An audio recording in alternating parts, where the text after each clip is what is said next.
Chapter 1. The Wizarding World Meets John Wick.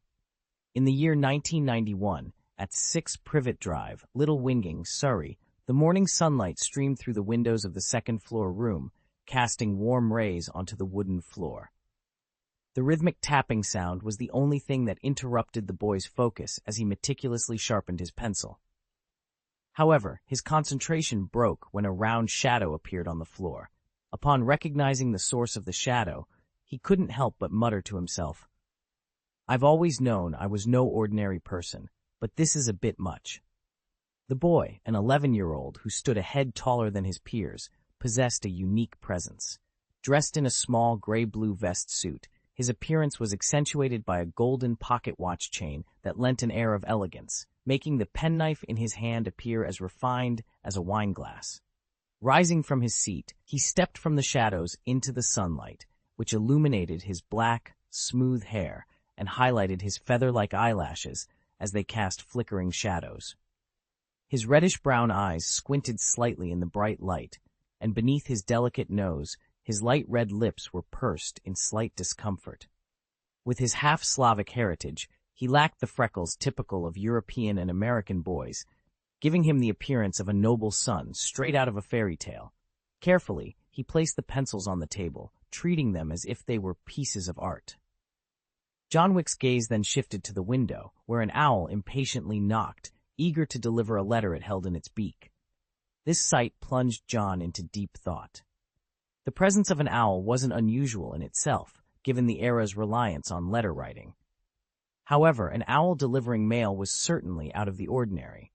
Upon closer inspection, he noted that the envelope was crafted from heavy parchment with the address written in emerald green ink. Yet, it was the wax seal that truly caught his attention, a coat of arms featuring a capital H surrounded by 4 animals, a lion, an eagle, a badger, and a snake. Could it be that one? He wondered aloud. John's name hinted at a peaceful nature, yet he harbored a secret unknown to others. He was a time traveler. From the moment he arrived in this world, he knew he was no ordinary individual. After all, he shared his name with the legendary assassin John Wick, who famously exacted vengeance for his dog. This name seemed to destine him for an extraordinary life. Determined to live up to his namesake, John had mastered the art of defeating 3 opponents with just a pencil, earning him the moniker Pencil Killer among his peers. He was confident that this skill would serve him well in any future confrontations. However, he hadn't anticipated finding himself in a world far from ordinary, a world inhabited by wizards capable of erasing memories and invading minds with ease, a world where figures like Grindelwald and Voldemort twisted magic for their own ends. "So my pencil-killing skills are of no use here?" John lamented, looking at his collection of pencils with a sense of regret. His decade of training seemed futile in a world where magic could easily outmatch any physical prowess. Resigned yet determined, he mused, "Well, as Confucius said, if they come, we must be prepared. Since they've come to me, let them face what awaits." With that, he reached out and opened the window, allowing the impatient owl to finally enter. The bird, showing its displeasure, dropped the letter onto John's face before turning to leave, not even waiting for the customary treat. "Tsk, how impolite. I wonder if Hagrid is responsible for their upbringing," John remarked, half in jest, as he picked up the envelope. He couldn't help but comment on the quality of Hogwarts' owls as he began to open the letter. "Dear Mr. Wick," the letter began, marking the start of an extraordinary chapter in the life of John Wick, a boy destined for greatness in a world beyond his wildest imaginations. "Wick, we are pleased to inform you that you have been admitted to study at Hogwarts School of Witchcraft and Wizardry. Enclosed is a list of required books and equipment. The semester is scheduled to start on September 9th. We will be waiting for your owl to bring your reply before July 1st. Vice Principal, female, sincerely, Minerva McGonagall."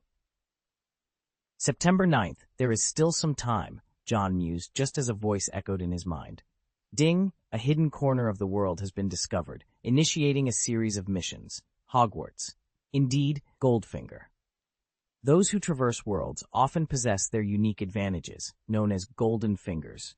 At the tender age of 5, John discovered a panel that suddenly appeared in his mind. This panel played a crucial role in his ability to master a technique that allowed him to defeat 3 adults with a single stroke by the age of 11. The panel was straightforward, offering 2 functions beyond task issuance: support and add points. Support functioned like stacking various buffs in a game, while add points allowed for the improvement of skill levels. By completing randomly assigned tasks, John could earn blessings and bonus points. For instance, his proficiency with short weapons had reached level 7, enabling him to easily overpower 3 adults with nothing more than a pencil. John had initially planned to use these points to become an all-around athlete or gain admission to top universities. However, these plans were disrupted by the arrival of the Hogwarts admission letter. A new option appeared on his panel: magic. The authenticity of the letter was beyond doubt.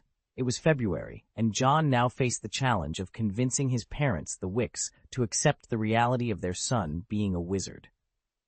"John, this joke isn't funny," Mr. Watson Wick said, looking at his son with a stern expression. "You might have used a pencil to make your father rush from the office to the school to apologize to those 4 children on your behalf, but you can't use these unfunny jokes to torment your father." Watson Wick, John's father in this life, had golden brown hair, reddish-brown eyes, a prominent nose, and wore a decent suit, embodying the typical British elite. John, on the other hand, resembled his mother more. Mrs. Wick, a beauty from Russia, had black hair and exuded mature charm, even in her choice of attire. As members of the middle-class elite, the Wick family was skeptical of Little John's claims. Mrs. Wick, aligning with Watson, held a gold-rimmed bone china cup filled with coffee, her eyes reflecting a mix of helplessness and disbelief at her child's apparent fib. "It was 3, and I'm not joking," John corrected firmly. In reality, there were 3 bullies, and the 4th had tripped over his own feet, which had nothing to do with John. "That's not what that little fat boy named Dudley said. He ate all the apology cake that time." "My God, I don't know how he managed it," Watson said, looking at his son with a half-smile. The more John pondered his situation after discovering he was part of the wizarding world, the more he suspected something was amiss. Could that fat Dudley be Harry Potter's cousin? Eventually, after much discussion, the Wicks agreed to give John a chance. As days passed, John even earned a new nickname from the Wicks, Little Wizard. However, word of his peculiar situation spread, and a group of children, previously at odds with John, banded together to mock him. Their taunts ceased when he brandished his pencil, sending them running home to their mothers in fear. Chapter 2: Diagon Alley and the Giants. On July 7th, a knock sounded at the door of the Wick household. Upon opening the door, they were greeted by a tall woman clad in dark green robes, her serious face framed by square glasses. Without a moment's hesitation, it was clear who she was: Minerva McGonagall, the deputy headmistress of Hogwarts, who also served as a professor and the head of Gryffindor House. McGonagall offered a polite nod before addressing the stunned John Wick. "Minerva McGonagall," she introduced herself. "John Wick, may I come in?"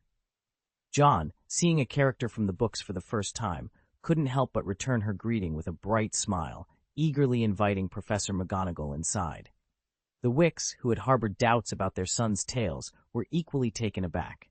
They exchanged bewildered glances, half wondering if their child had hired someone for an elaborate ruse. The skeptical couple seated themselves on the sofa, facing Professor McGonagall, who took a chair opposite them. In this moment, John assumed the role of a gracious host, serving tea and water.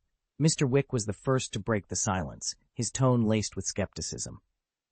"So, you're a teacher at Hogwarts?" he inquired, his expression betraying his doubts. McGonagall, accustomed to the skepticism of countless parents before, responded with patience. "Yes, I am a professor at Hogwarts," she corrected gently. The couple glanced at John, their skepticism wavering as they began to consider the possibility that their son hadn't deceived them. Mr. Wick, however, wasn't easily convinced. Leaning forward, he asked with a hint of incredulity, "So my son is a wizard? And what, he'll be learning to hex people and curse doors?" His words, though spoken with a mix of arrogance and doubt, did not sit well with McGonagall. She frowned, her tone turning serious. "Mr. Wick, the dark arts you're referring to are practiced only by dark wizards. Hogwarts is a reputable school of magic." Realizing his words had been harsh, Mr. Wick muttered an apology, though he remained skeptical. Understanding the difficulty Muggle families often faced in accepting the wizarding world, McGonagall decided to demonstrate. With a flick of her wand, the teacup in Mr. Wick's hand transformed into a mouse, which scurried up his sleeve, eliciting a scream of horror from him. It was John's first encounter with magic, witnessing a sophisticated transfiguration spell, and he was utterly fascinated. The demonstration dispelled any remaining doubts Mr. Wick had about the magical world. His skepticism turned into curiosity, bombarding John with requests to perform magic. John, can you turn a cup into a mouse? John, make the broom sweep by itself. John, can you fly on a broomstick? Eventually, John, overwhelmed by the barrage of requests, sought refuge by asking his mother to intervene. On July 31st, as John prepared for school, they found themselves on Charing Cross Road, standing before a dingy, cramped bar that seemed out of place among the grand bookstores and record shops. Yet it was this very establishment, overlooked by passers-by due to a Muggle-repelling charm, that served as the gateway to Diagon Alley. Known to all Harry Potter fans, this was where Harry's journey began, and it was no different for John. The bar, the Leaky Cauldron, appeared uninviting from the outside, and Mrs. Wick expressed her concern. John, you're still a child. Are you sure you can enter a bar? John reassured her, eager to embark on his own adventure. Upon entering, they were greeted by an unpleasant mix of sweat and sour beer, causing the family to grimace. The interior was even more uninviting than the exterior, making John wonder how wizards could tolerate such an environment. Amidst the patrons, one individual, with a scarf wrapped around his head, seemed to contribute significantly to the odorous atmosphere. The bar's balding proprietor emerged, immediately recognizing the purpose of the Wick family's visit. Dressed in their finest, the family of three hesitated at the entrance. Come on, you'll at least save me a few nuts by staying here, grumbled the proprietor of the Leaky Cauldron, his tone dripping with dissatisfaction. His obsession with money was evident as he stepped aside, allowing them passage with a scowl. Mrs. Wick couldn't help but think the wizard's manners left much to be desired. Guided by the grumpy owner, they arrived at the entrance to Diagon Alley. The man demonstrated the secret to opening the magical gateway. Count 3 bricks up from the trash can and 2 across. With a precise knock on the wall, it parted, revealing the enchanting path to the wizarding world. This is magic, John whispered in awe, the sight of the two merging worlds etched into his memory, destined to remain vivid for years to come. Sorry, excuse me, came a rough voice from behind them.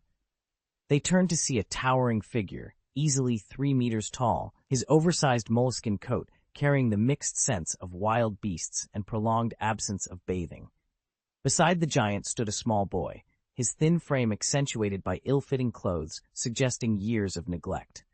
The round glasses perched on his nose framed his striking green eyes, and the lightning-shaped scar peeking through his hair was unmistakable. John recognized him immediately. Even after more than a decade, the iconic duo of Hagrid and Harry Potter was not easily forgotten.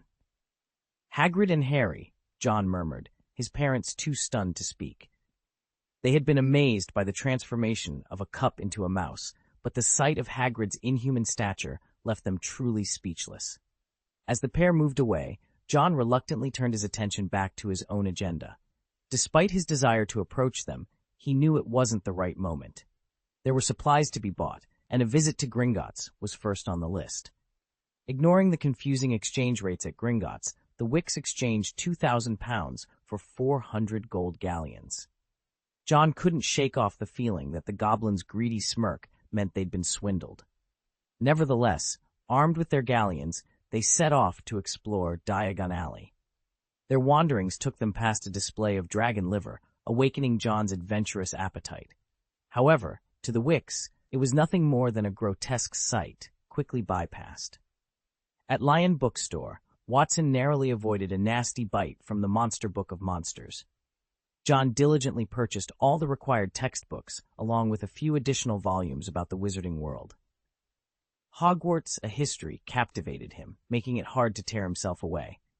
Their next stop was Madame Malkin's Robes for All Occasions, where the cheerful, plump witch praised John's physique, declaring him a perfect fit for every garment.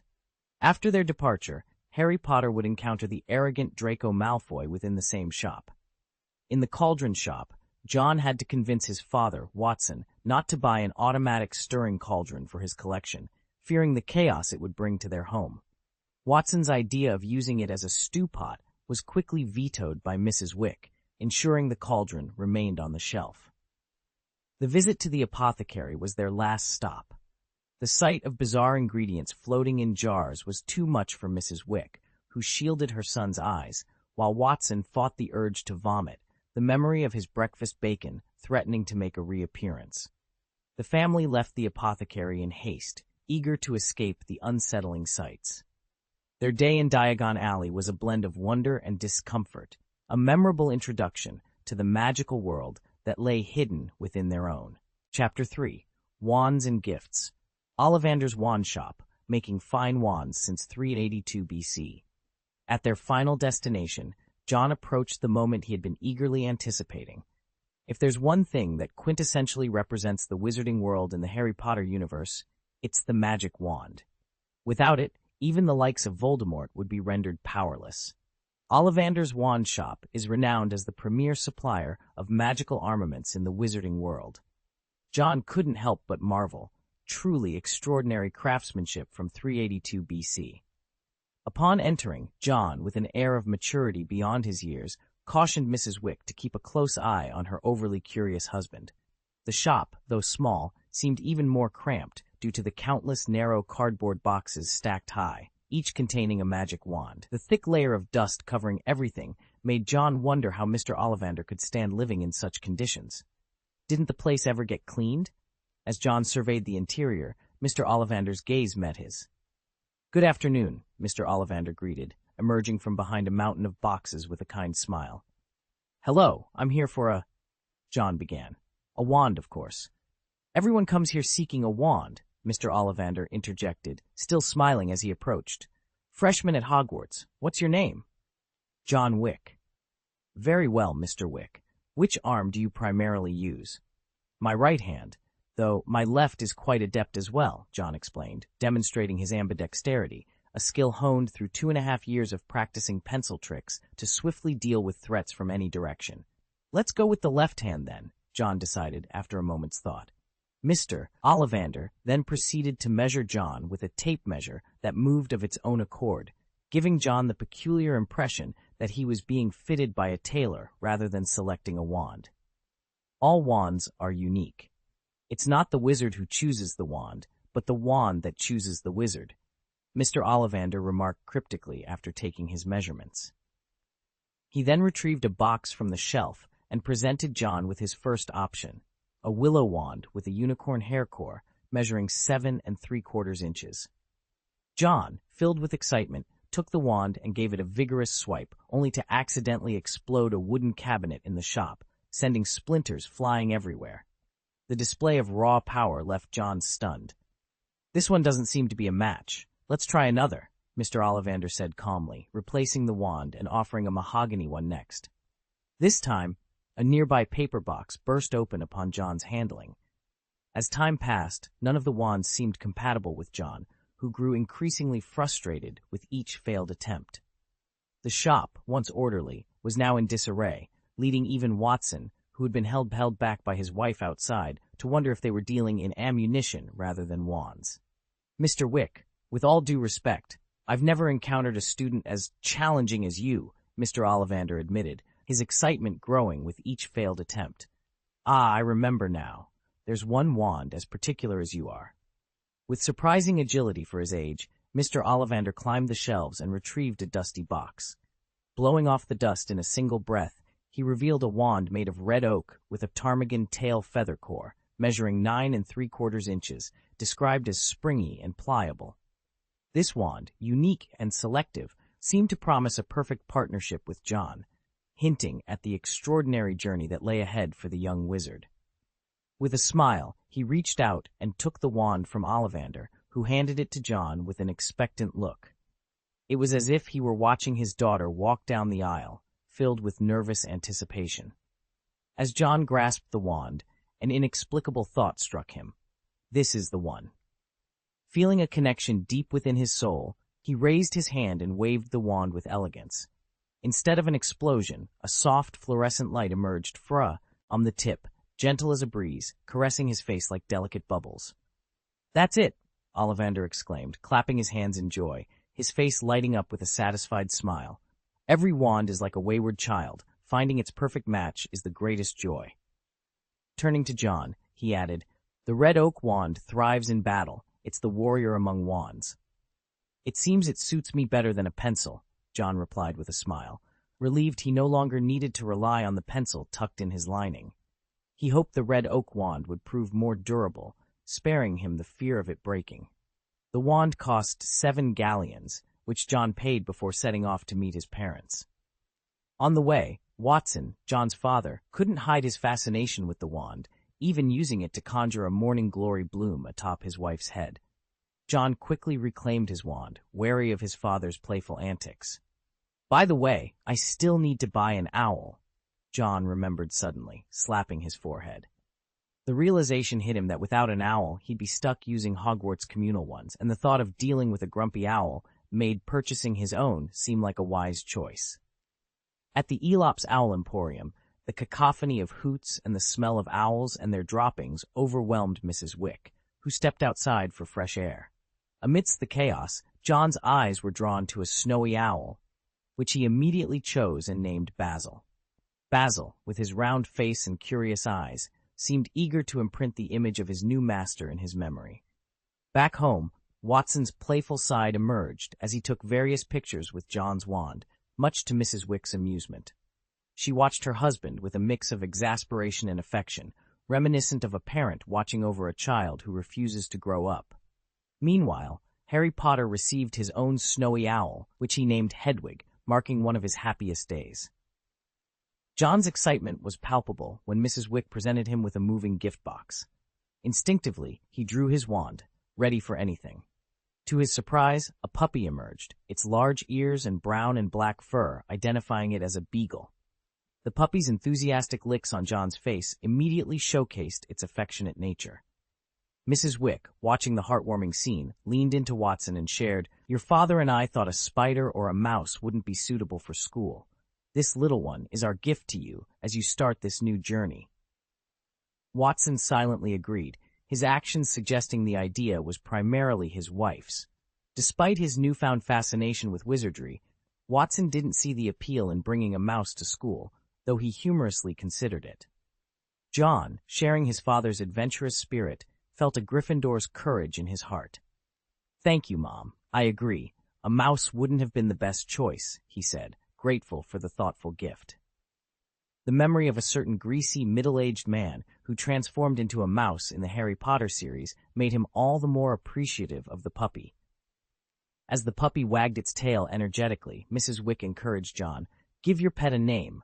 I even named the first toy car your grandma gave me." Regretfully, Watson hadn't fulfilled his whimsical idea of gifting his son a black widow as a pet, but the joy in John's eyes as he held the puppy made it clear that the right choice had been made. John had always shared a similar taste in names with his father. As he cradled the new puppy in his arms, fending off its enthusiastic licks, he pondered over a suitable name. "What should we call you? Let me think. How about Tom?" he mused.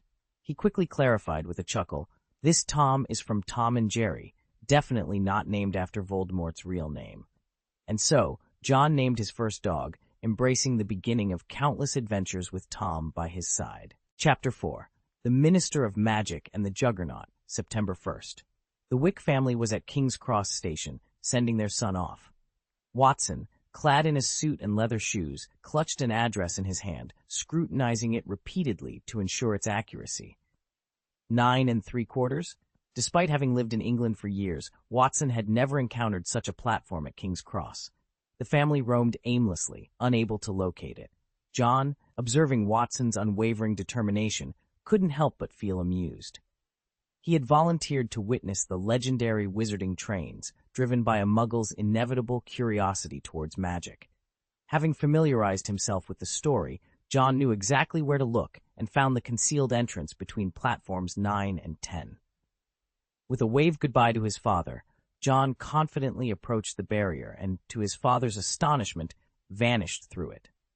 Navigating the bustling platform, John's attention was momentarily diverted, resulting in a collision with a young girl. Oops. The impact sent both their bags tumbling, scattering books across the ground. John's physical conditioning proved advantageous, allowing him to remain upright, while the less fortunate young witch found herself in disarray. "Are you okay?" John quickly offered a hand to the fallen girl, gathering the scattered books. As he did so, he caught a glimpse of her appearance: a wizard's robe, unruly brown hair, sharp brown eyes, and notably prominent front teeth. John, ever sincere, couldn't help but comment, "Your front teeth are really big." Hermione, the girl in question, felt her mood sour instantly. As a dentist's daughter, her larger-than-average front teeth were a sensitive subject. John's remark, though unintended, did not endear him to Hermione. Unaware that he had just insulted Hermione Granger, one of the famed trio from the Harry Potter series, John continued to help her with her belongings.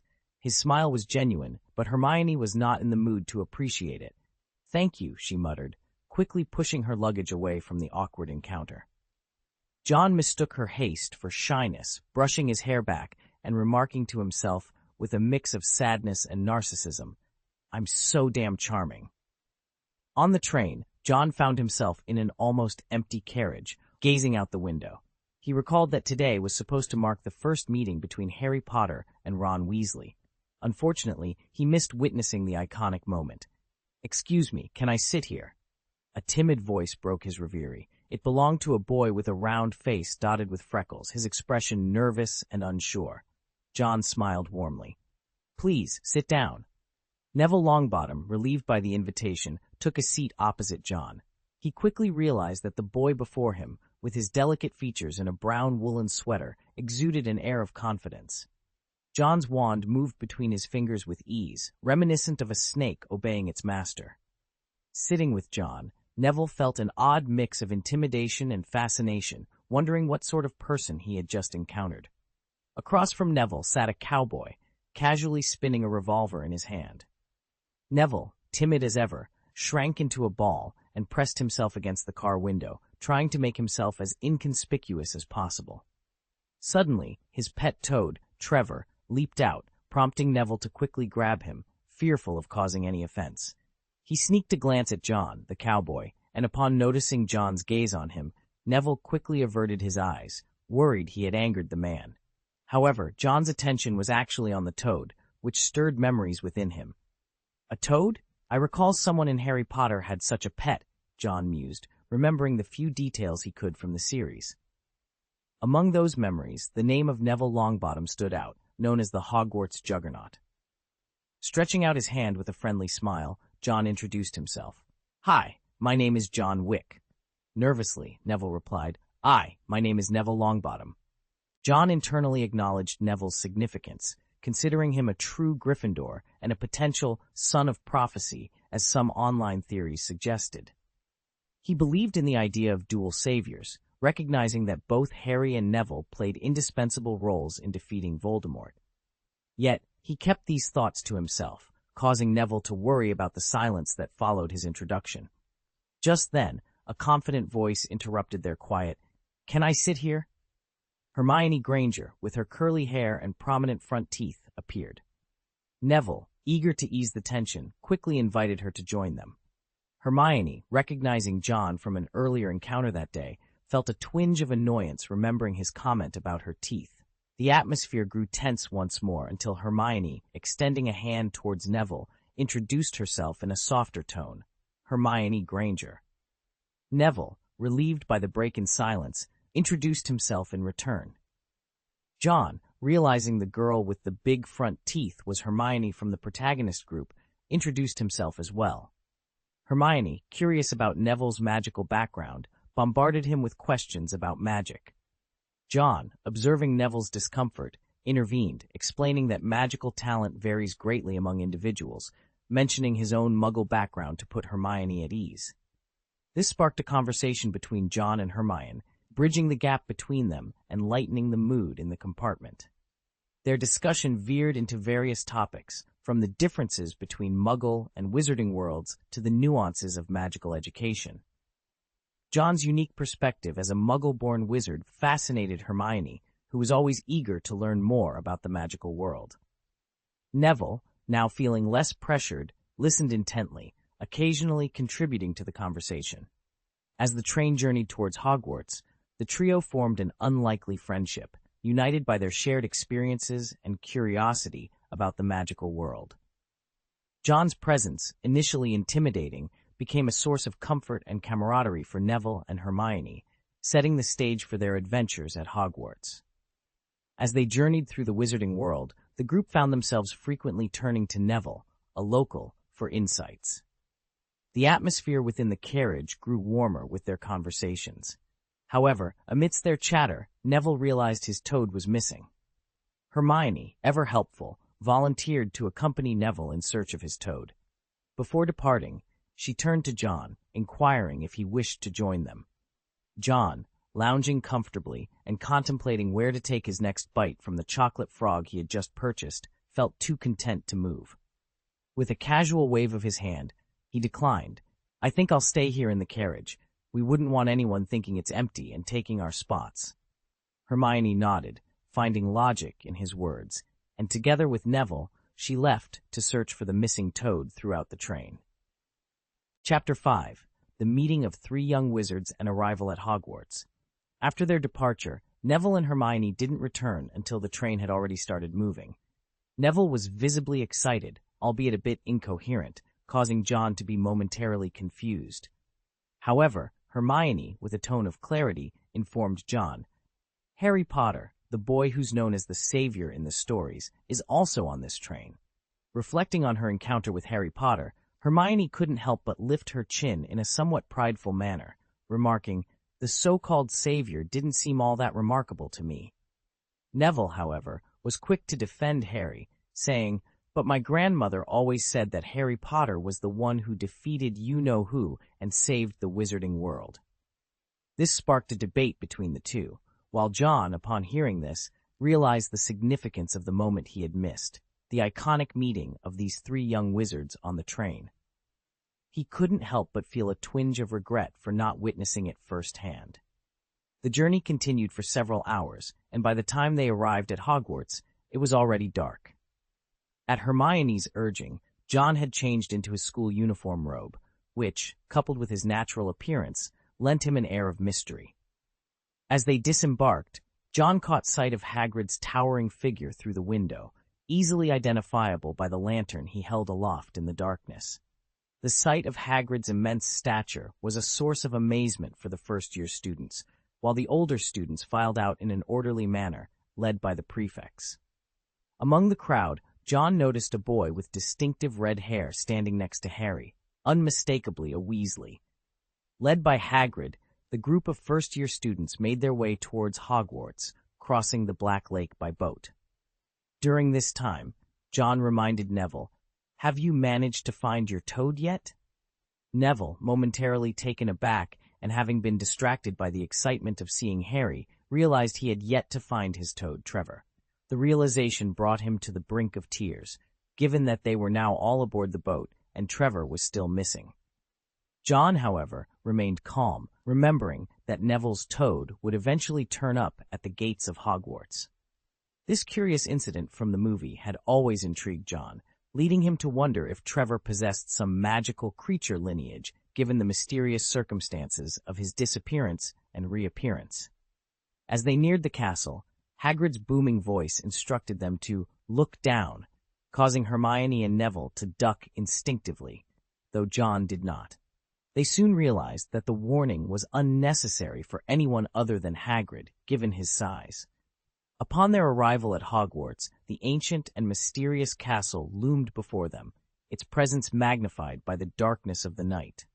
The first-year students ascended the steps, each one rich with history, to be greeted by Professor McGonagall. Her stern demeanor was accentuated by a black pointed wizard's hat, adding an air of authority. With a slight nod to Hagrid, Professor McGonagall welcomed them, saying, "Welcome to Hogwarts."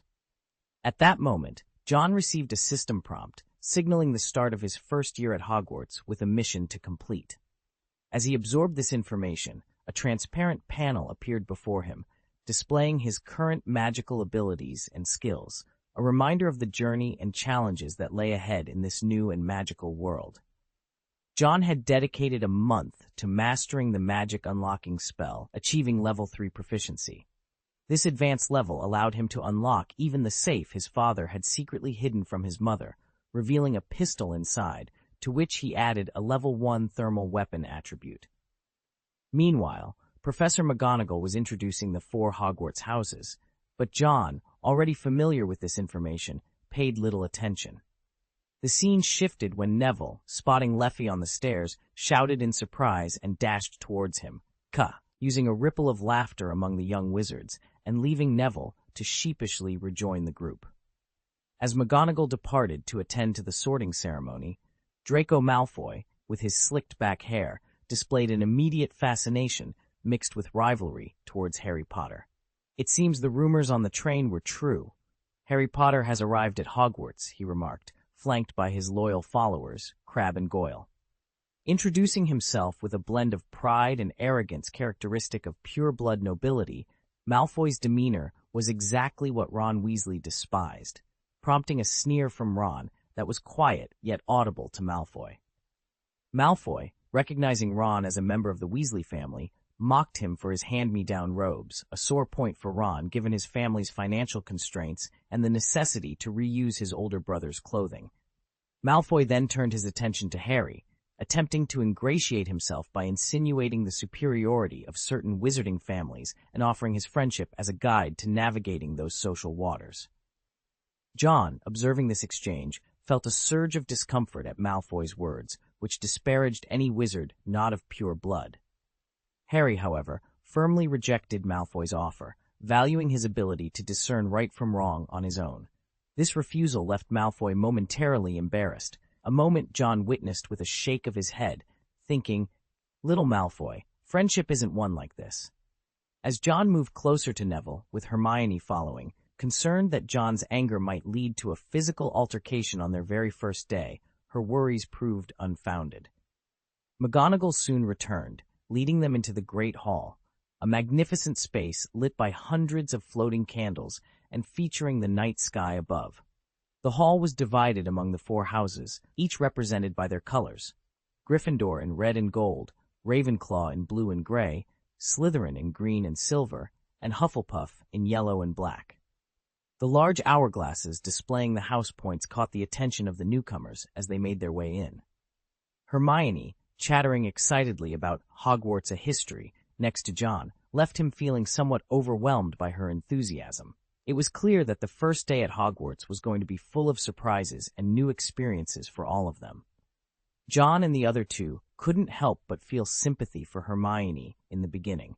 Childhood often comes with a fragile sense of self-esteem. Fortunately, John was no longer a child, and he certainly didn't harbor any resentment towards Hermione. Instead, his attention was captivated by the kind, elderly man with a white beard. This man was not just the headmaster of Hogwarts, he was a towering figure in the wizarding world. Known as the pinnacle of magical power, he was a figure even the 2 Dark Lords feared. He stood as a stabilizing force in the magical community, the one who could summon a phoenix, the esteemed White Lord of the wizarding world, Albus Dumbledore. John's inquisitive gaze did not go unnoticed by Dumbledore. The old man, who had always shown endless patience for his students, caught John's eye and responded with a playful wink.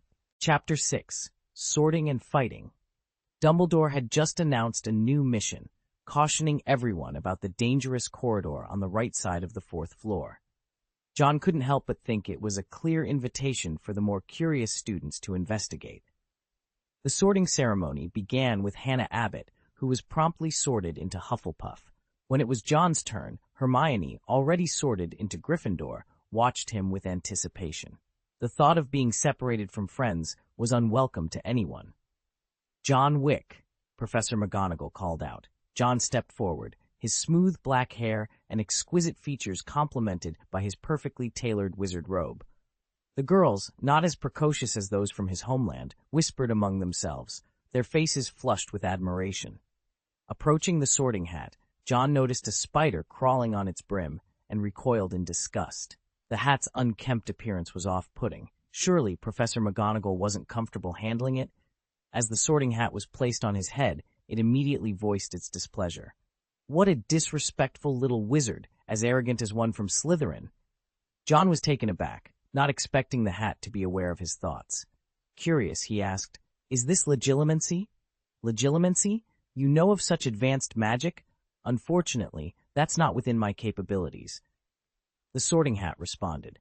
It explained that its method was far more sophisticated than legilimency, being a creation of Godric Gryffindor himself. The sorting hat then pondered aloud, "It's a difficult choice. You possess courage and a spirit of exploration, hard work and a sense of fraternity, cunning and ambition, and a dedication to honor. Slytherin would be a good fit for you." John was momentarily confused. The hat hadn't mentioned wisdom, indirectly questioning his intelligence. Moreover, he couldn't understand how he was associated with Slytherin, given his Muggle-born status and the house's preference for purebloods. John's ambition was simple, to become a wizard of Dumbledore's caliber. He wondered how that could be misconstrued as ambition, akin to wanting to dominate. It felt like a gross misrepresentation of his character. Despite his internal protests, the sorting hat made its decision, announcing, "Slytherin." John was stunned. Being Muggle-born, he feared the worst in Slytherin, known for its pure-blood supremacy. "Don't worry, your honor will earn you respect in Slytherin," the sorting hat assured him, though John suspected it was payback for his earlier disdain. With no choice but to accept the decision, John walked towards the Slytherin table, receiving concerned looks from Hermione and Neville. Life in Slytherin wouldn't be easy, especially when his only available seat was next to Draco Malfoy. Draco, mistaking John for a pure blood due to his appearance and demeanor, extended a hand in friendship. Draco Malfoy, of the sacred 28 pure-blooded Malfoys, he introduced himself with pride, expecting John to be impressed. John, however, was not swayed by Draco's display of pure-blood status. He knew the challenges ahead in Slytherin, especially with his Muggle-born background. Yet, he also recognized an opportunity to change some of the outdated notions within the house, starting with Draco Malfoy. John Wick, with a demeanor as calm as the still surface of a lake, politely introduced himself to Draco Malfoy, who was puffing up his chest like a peacock in full display. Malfoy, taken aback by John's composed response, decided to extend a hand of friendship, albeit in a condescending manner. "Are you of pure blood or mixed heritage?" he inquired with an air of superiority. John, unfazed by Malfoy's arrogance, replied indifferently, "Neither." This response left Malfoy momentarily stunned, his mind jumping to a derogatory term before he could stop himself. "You're a mudblood," he blurted out, only to find himself on the receiving end of a swift punch that sent him reeling. The courtyard erupted into chaos, punctuated by the screams of Crabbe and Goyle and the stern reprimand of Professor McGonagall.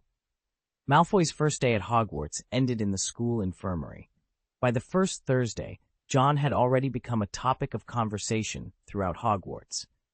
His punishment for the altercation was to polish trophies in the trophy room under the watchful eye of Filch and the indifferent gaze of Mrs. Norris, Filch's skeletal Maine Coon. Despite the severity of his actions, John's reputation as a formidable student was cemented. He even joked with Mrs. Norris, promising to bring her cat food, much to Filch's chagrin. Upon returning to the Slytherin common room, John's presence immediately silenced the whispers. His actions on the first day had earned him the nickname Boogeyman, a testament to the fear he instilled in his housemates. Yet, John saw this as a necessary step to establish his place in the Slytherin hierarchy, even if it meant isolating himself from potential friendships. In his private room, a concession made to prevent further conflicts, John found solace in his routine. His 3-month-old dog, Tom, and his snowy owl, Basil, provided companionship amidst his solitude. John dedicated himself to physical training, a regimen designed not only to strengthen his body, but to enhance his magical capabilities. As he exercised, he mused humorously about his unexpected path towards becoming more of a warrior than a wizard apprentice. This narrative, once marred by awkward translations and unclear motivations, now unfolds with clarity, showcasing John Wick's unique journey within the magical world of Hogwarts. His actions, driven by a desire to assert his place and protect his dignity, set the stage for a story of growth, resilience, and the pursuit of strength in a world that categorizes individuals based on their heritage.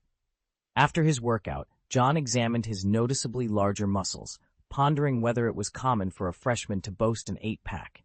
It was an unusual concept, accumulating magical power through physical exercise. Yet, this had been his routine for many years, evolving into a steadfast habit. He concluded his day with a refreshing shower. Chapter 7. Snape and the Scholar. The following day, John made his way to the potions classroom. As soon as he took his seat, an empty space formed around him, as if by magic. When the Gryffindor students arrived, they couldn't help but notice John, who seemed to stand out from the crowd. Both Hermione and Neville cast worried glances in his direction, but John simply shrugged, offering them a reassuring look that suggested everything was under control. As class began, Professor Snape entered the room, moving with a peculiar grace that made his robes billow out behind him, reminiscent of a bat caught in a gust of wind. He announced, "This class doesn't require the use of your wand or the utterance of spells." Positioning himself firmly at the podium, Snape folded his arms and surveyed the students with a piercing gaze, launching into his introductory speech. "I can teach you how to bewilder the mind, ensnare the senses," he declared. "I can show you how to achieve fame, brew glory, and even how to stop her death." John couldn't help but smirk at these grandiose claims. If such teachings were truly possible, he mused, would Voldemort have pursued Horcruxes with such fervor? His thoughts briefly wandered to his own magical abilities, which had improved after recent training. His stats appeared before him. Magic Power, Level 1, 2000. Curse, Allahu Hole Opening, Level 3. Skills, Short Weapon Proficiency, Level 7. Polearm Weapon Proficiency, Level 6. Heavy Weapon Proficiency, Level 3. Hot Weapon Proficiency, Level 1. Blessings, Physical Fitness, Quick Attack, Precision. John calculated that with a day's training, he could increase his magic power by 5 points. He pondered the possibility of adding some weights to his room for additional training. Snape, meanwhile, had not missed John's momentary distraction. Fixing him with a disdainful look, Snape's voice dripped with sarcasm. "It seems some of you arrived at Hogwarts already basking in a certain notoriety, possessing a modicum of useful power, which apparently grants you the arrogance to disregard my class." John's attention snapped back to the present, just in time to catch Malfoy's gleeful expression. With an impassive face, John picked up his quill, a simple action that inexplicably caused Malfoy's smile to falter. Despite Snape's evident disdain for John, there was someone else in the room whom Snape found even more irksome. Without hesitation, he turned his attention to Harry Potter. "Mr. Potter," Snape began, "tell me, what happens if you add daffodil root powder to a wormwood infusion?" Harry, having been raised in a Muggle household until recently, had no idea and shook his head. Snape, ignoring Hermione's eager hand, pressed on with his questioning, clearly intent on embarrassing Harry. As the exchange continued, John couldn't help but chuckle. This was, after all, a scene he remembered well from the stories. His amusement, however, only served to redirect Snape's ire towards him. "Mr. Wick, perhaps you can enlighten Mr. Potter with the correct answers," Snape said, turning his gaze to John. Caught off guard, John momentarily wondered how he had become involved. Then, a notification appeared, presenting him with a plot task. Answer Professor Snape's questions correctly to receive the blessing of Scholar, which would enhance his learning efficiency for 2 hours each day. Realizing the opportunity, John quickly gathered his thoughts. Fortunately, he remembered the answers to Snape's infamous 3 questions. Standing confidently, he replied, "Adding daffodil root powder to a wormwood infusion produces the drought of living death. Bezoars can be found in the stomachs of goats, and there is no difference between monkshood and wolfsbane. They are the same plant." The classroom fell into stunned silence as John confidently answered each question, his smile modest yet triumphant. Malfoy's hopes of witnessing John's humiliation were dashed, his smile freezing in place. Snape, taken aback by John's knowledge, could only watch in surprise. It was particularly frustrating for him that his objective had not been met. With a cold tone, he announced, "Sit down. 5 points to Slytherin and 5 points from Gryffindor." Fairness was key. Slytherin deserved their points just as Gryffindor deserved their deductions. John, nonchalantly shrugging, took his seat, reminding himself of the fortune of being under a master's protection. Snape's suppressed anger, unable to be directed at John, found its way to the other students. Malfoy, previously smug, now appeared as docile as a tamed pony. Meanwhile, Harry, Ron, and the other Gryffindors looked at John with admiration, as if he were a hero. After potions class, the Slytherins exited in groups, leaving John to walk alone amidst them. In the dining hall, John faced the so-called British cuisine with a sigh. Despite years of acclimation, he occasionally found himself longing for Chinese food. Hermione approached John, noticing his struggle with a fork and a skinned potato, and expressed her concern. "John, are you okay?" She was worried about his standing in Slytherin, but she had underestimated John's resilience.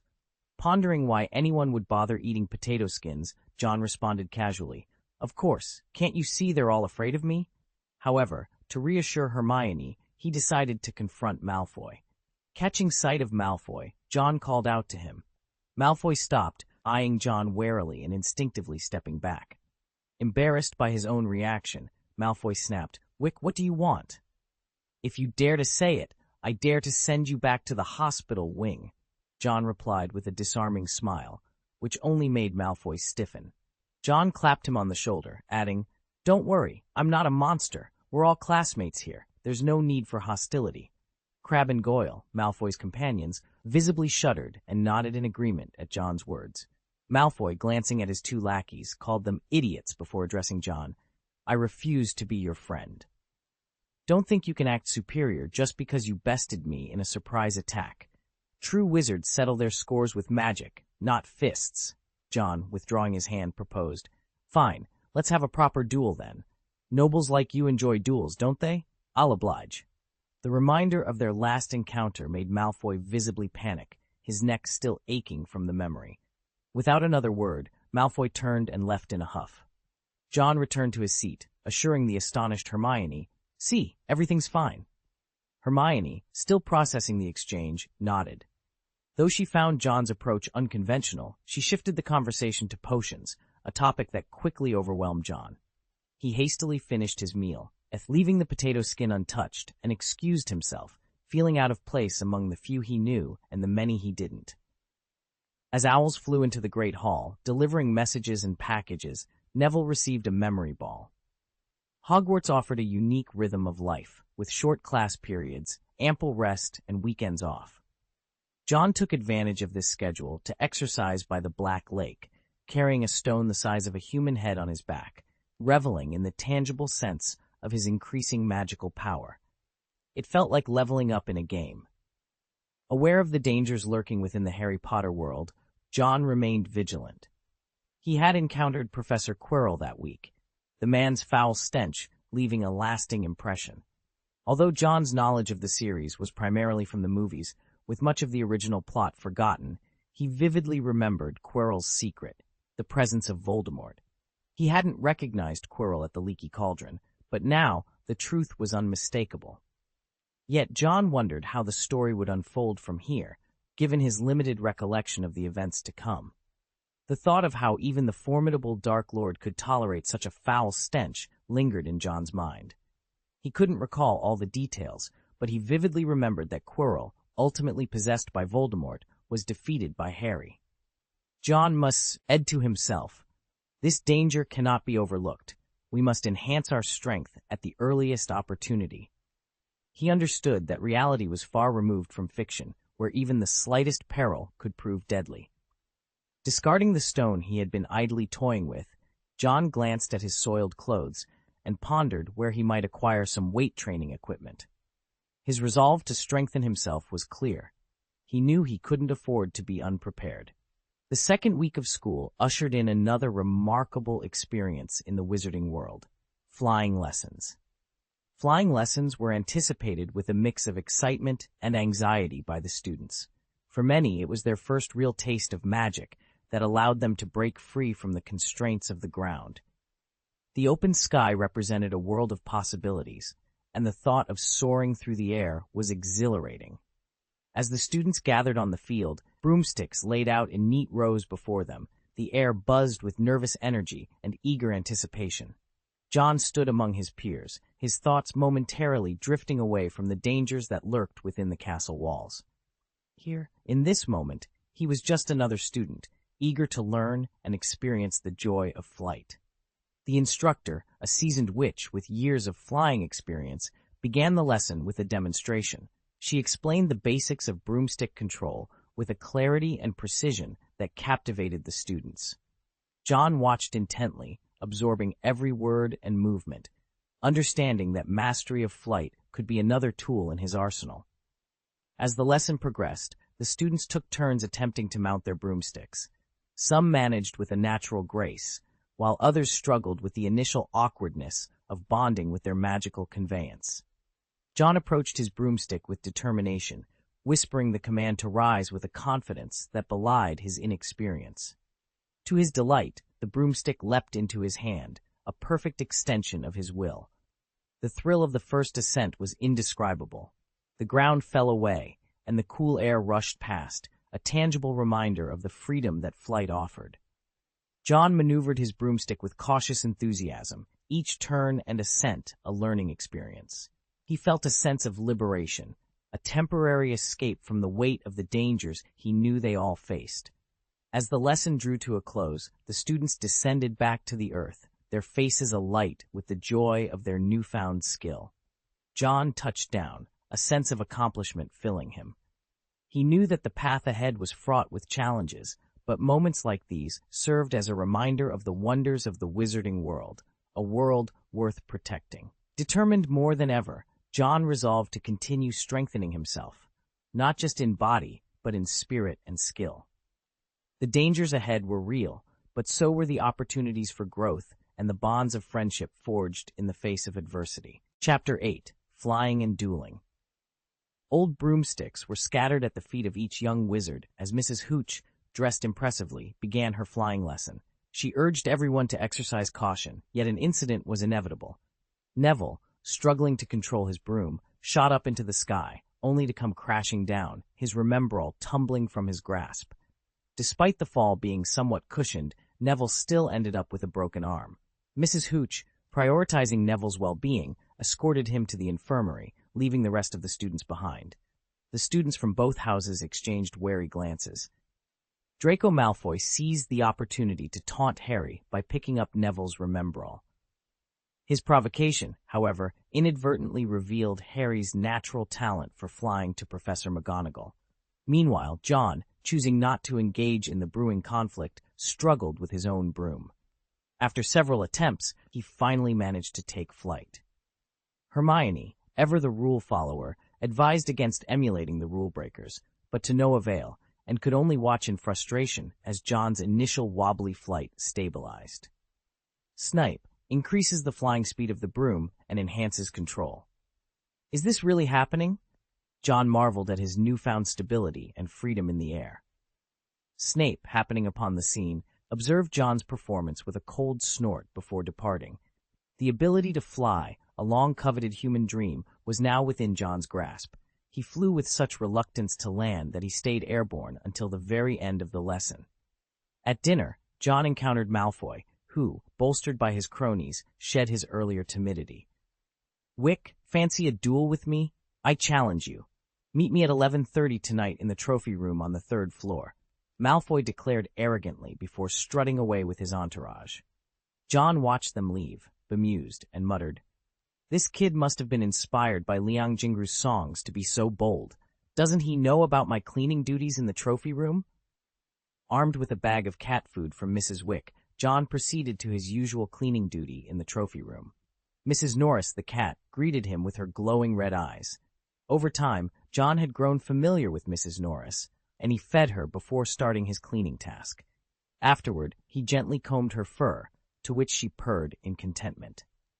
Filch, likely preoccupied with catching rule-breaking students, trusted John enough to leave him to clean the trophy room alone.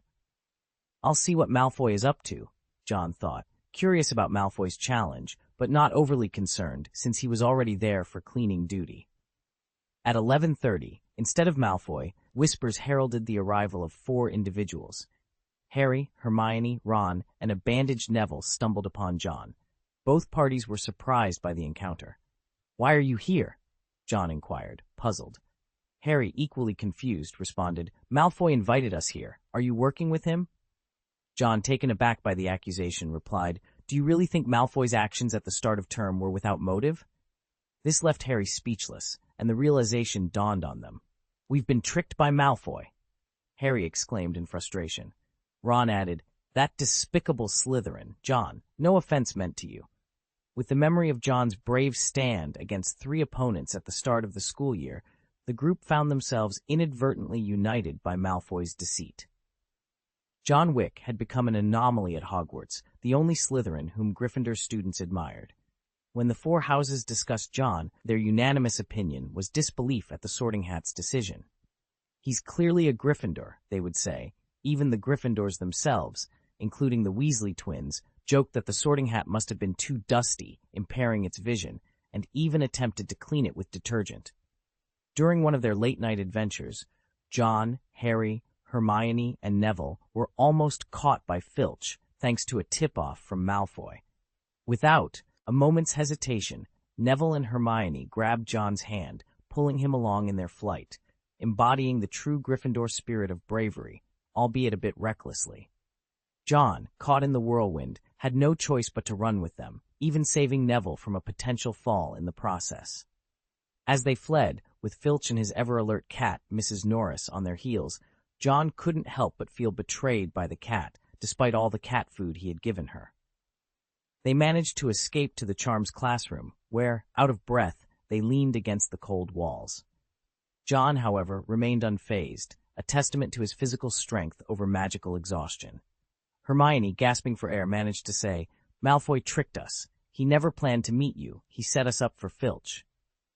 Harry, though realizing the truth, was too proud to admit it outright. They knew they had to return to the Gryffindor common room undetected or face expulsion. Their situation worsened when Peeves, the poltergeist, appeared, threatening to alert Filch. In a moment of frustration, Ron attempted to hit Peeves, only aggravating the situation. John, observing Peeves' behavior, silently vowed to find a way to deal with him once and for all, even making a threatening gesture that Peeves didn't understand. Their escape led them to a locked door at the end of a corridor. With a sense of doom hanging over them, John stepped forward and confidently cast Alohomora, unlocking the door. They quickly slipped inside, closing the door behind them, and listened as Filch was misled by Peeves' antics outside. However, the relief was short-lived. As John surveyed the room, he was met with the sight of a massive creature with 3 heads, its body nearly filling the space. The creature's 6 eyes, full of surprise and curiosity, fixed on them. John swallowed hard, his voice trembling slightly as he realized the gravity of their situation. "Hermione, Harry, Ron, Neville, I think you should see this," John called out, prompting the group to turn around. What they saw next left them momentarily paralyzed with shock. Before them stood Death and Filch, though in this peculiar moment, Filch seemed the more approachable of the two. Without a moment's hesitation, John sprang into action. He reached for the door handle, flung the door open, and shouted, "Run!" His warning snapped the others out of their stupor. Grasping Neville, who was closest to him and visibly trembling, John pulled him along. The rest of the group quickly followed suit, their survival instincts kicking in. With a loud bang, the door slammed shut behind them, sealing off the ominous presence they had just escaped. The urgency of John's actions and his quick thinking had averted what could have been a disastrous encounter. Chapter 9. Lessons and Mana Upgrades. Several students, drenched in sweat and panting heavily, hurried back to the Gryffindor common room, paying no mind to whether Filch might be lurking in the corridors. As luck would have it, Filch was elsewhere, allowing them to reach the portrait of the fat lady without incident. The fat lady, taken aback by their sudden appearance, inquired, "Where have you all been?" "Just open the door, please," they replied, barely catching their breath, their heads swiveling back in fear that the monstrous creature they had encountered might pursue them. At Harry's nod, the door swung open. Just as they were about to step inside, Harry paused, realizing, "Wait, John, aren't you from Slytherin?" It was only then that John remembered he wasn't a Gryffindor. He watched as the others entered the common room, leaving him behind as the door closed. The fat lady's astonishment at seeing Gryffindors mingling with a Slytherin went ignored by John as he made his way back alone. On his return, he encountered Malfoy, who seemed to be checking if his scheme had worked. Malfoy, caught off guard by John's presence, attempted to retreat but was quickly cornered. John, towering over Malfoy, pinned him against the wall with a menacing glare. "Malfoy, I'm sure you wouldn't want the headmaster to learn about your nocturnal adventures, would you?" John's tone was threatening, causing Malfoy to glance around nervously, realizing they were alone. Even his usual cronies, Crabbe and Goyle, were nowhere to be seen. "It was your night out, not mine," Malfoy retorted, his voice trembling under John's intimidating presence. "I'm not one to hold grudges. I prefer to settle them immediately. What do you think I'm going to do?" John sneered, his hand swiftly covering Malfoy's mouth before he could scream for help. With a flick of his wrist, John's wand, expertly concealed by a sleeve modification, appeared in his hand. "Did you know that a wand's material is quite hard, useful for more than just casting spells?" John taunted, waving the wand dangerously close to Malfoy's eye, causing him to shudder in fear.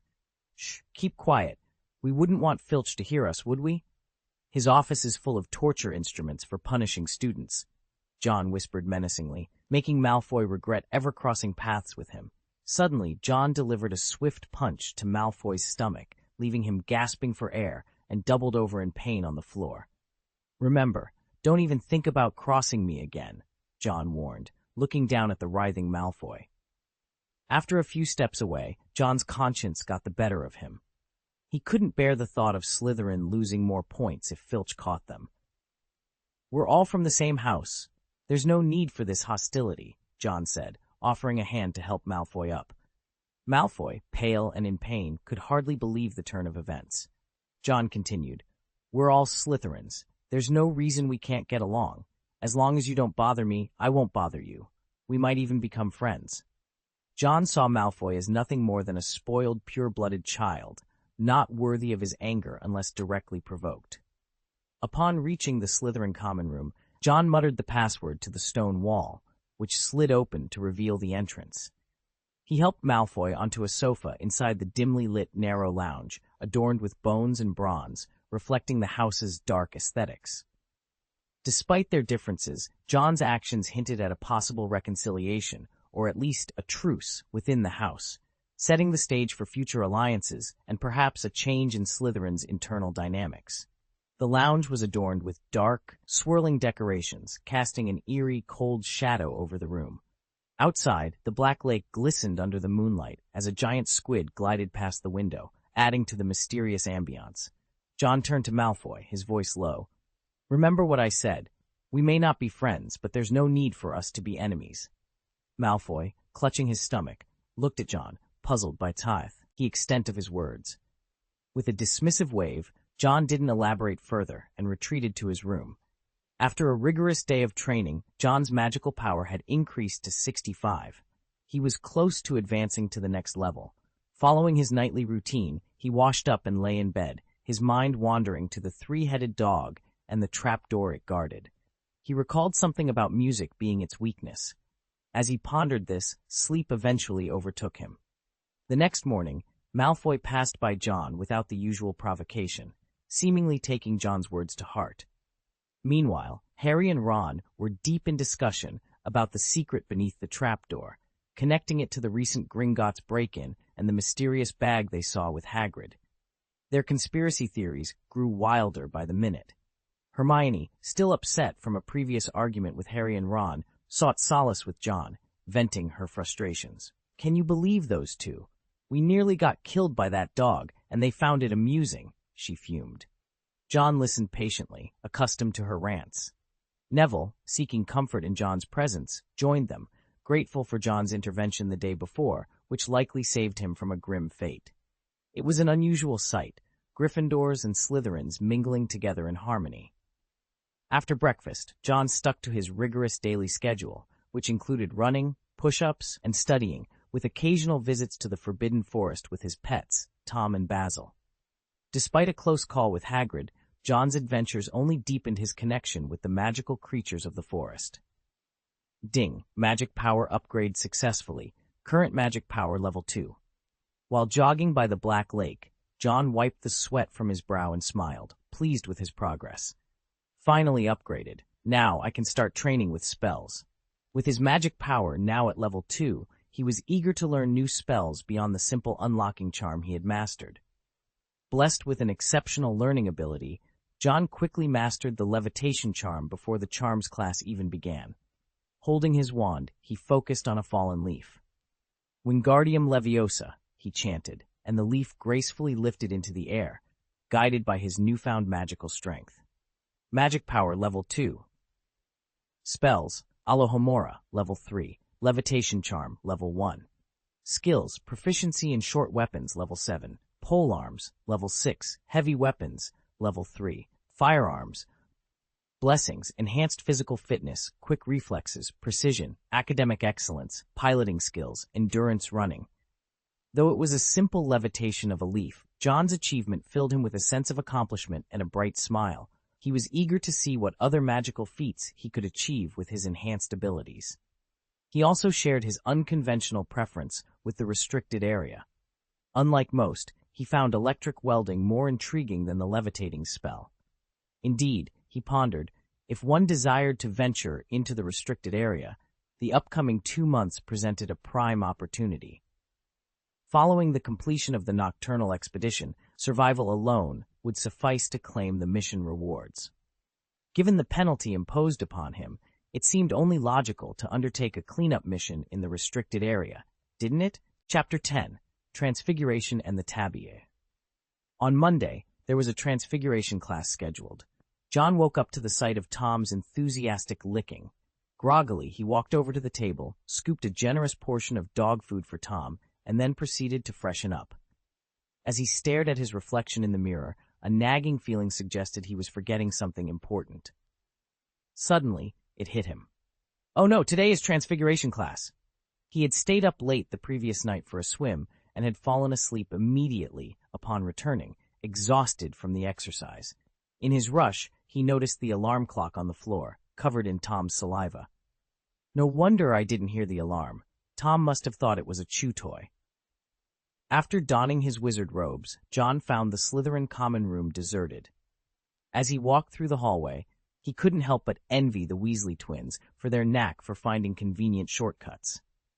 Thankfully, his own physical fitness meant he wasn't too far behind. Upon reaching the dining hall, he was relieved to see there was still time for a quick breakfast. Hermione, who was scanning the room, waved him over as soon as she spotted him. John joined her, noting that she was in the midst of a lively discussion with Harry and Ron, but chose not to interject. "Where's Neville? Did he oversleep or get lost again?" John inquired, aware of Neville's tendency to be forgetful and easily disoriented.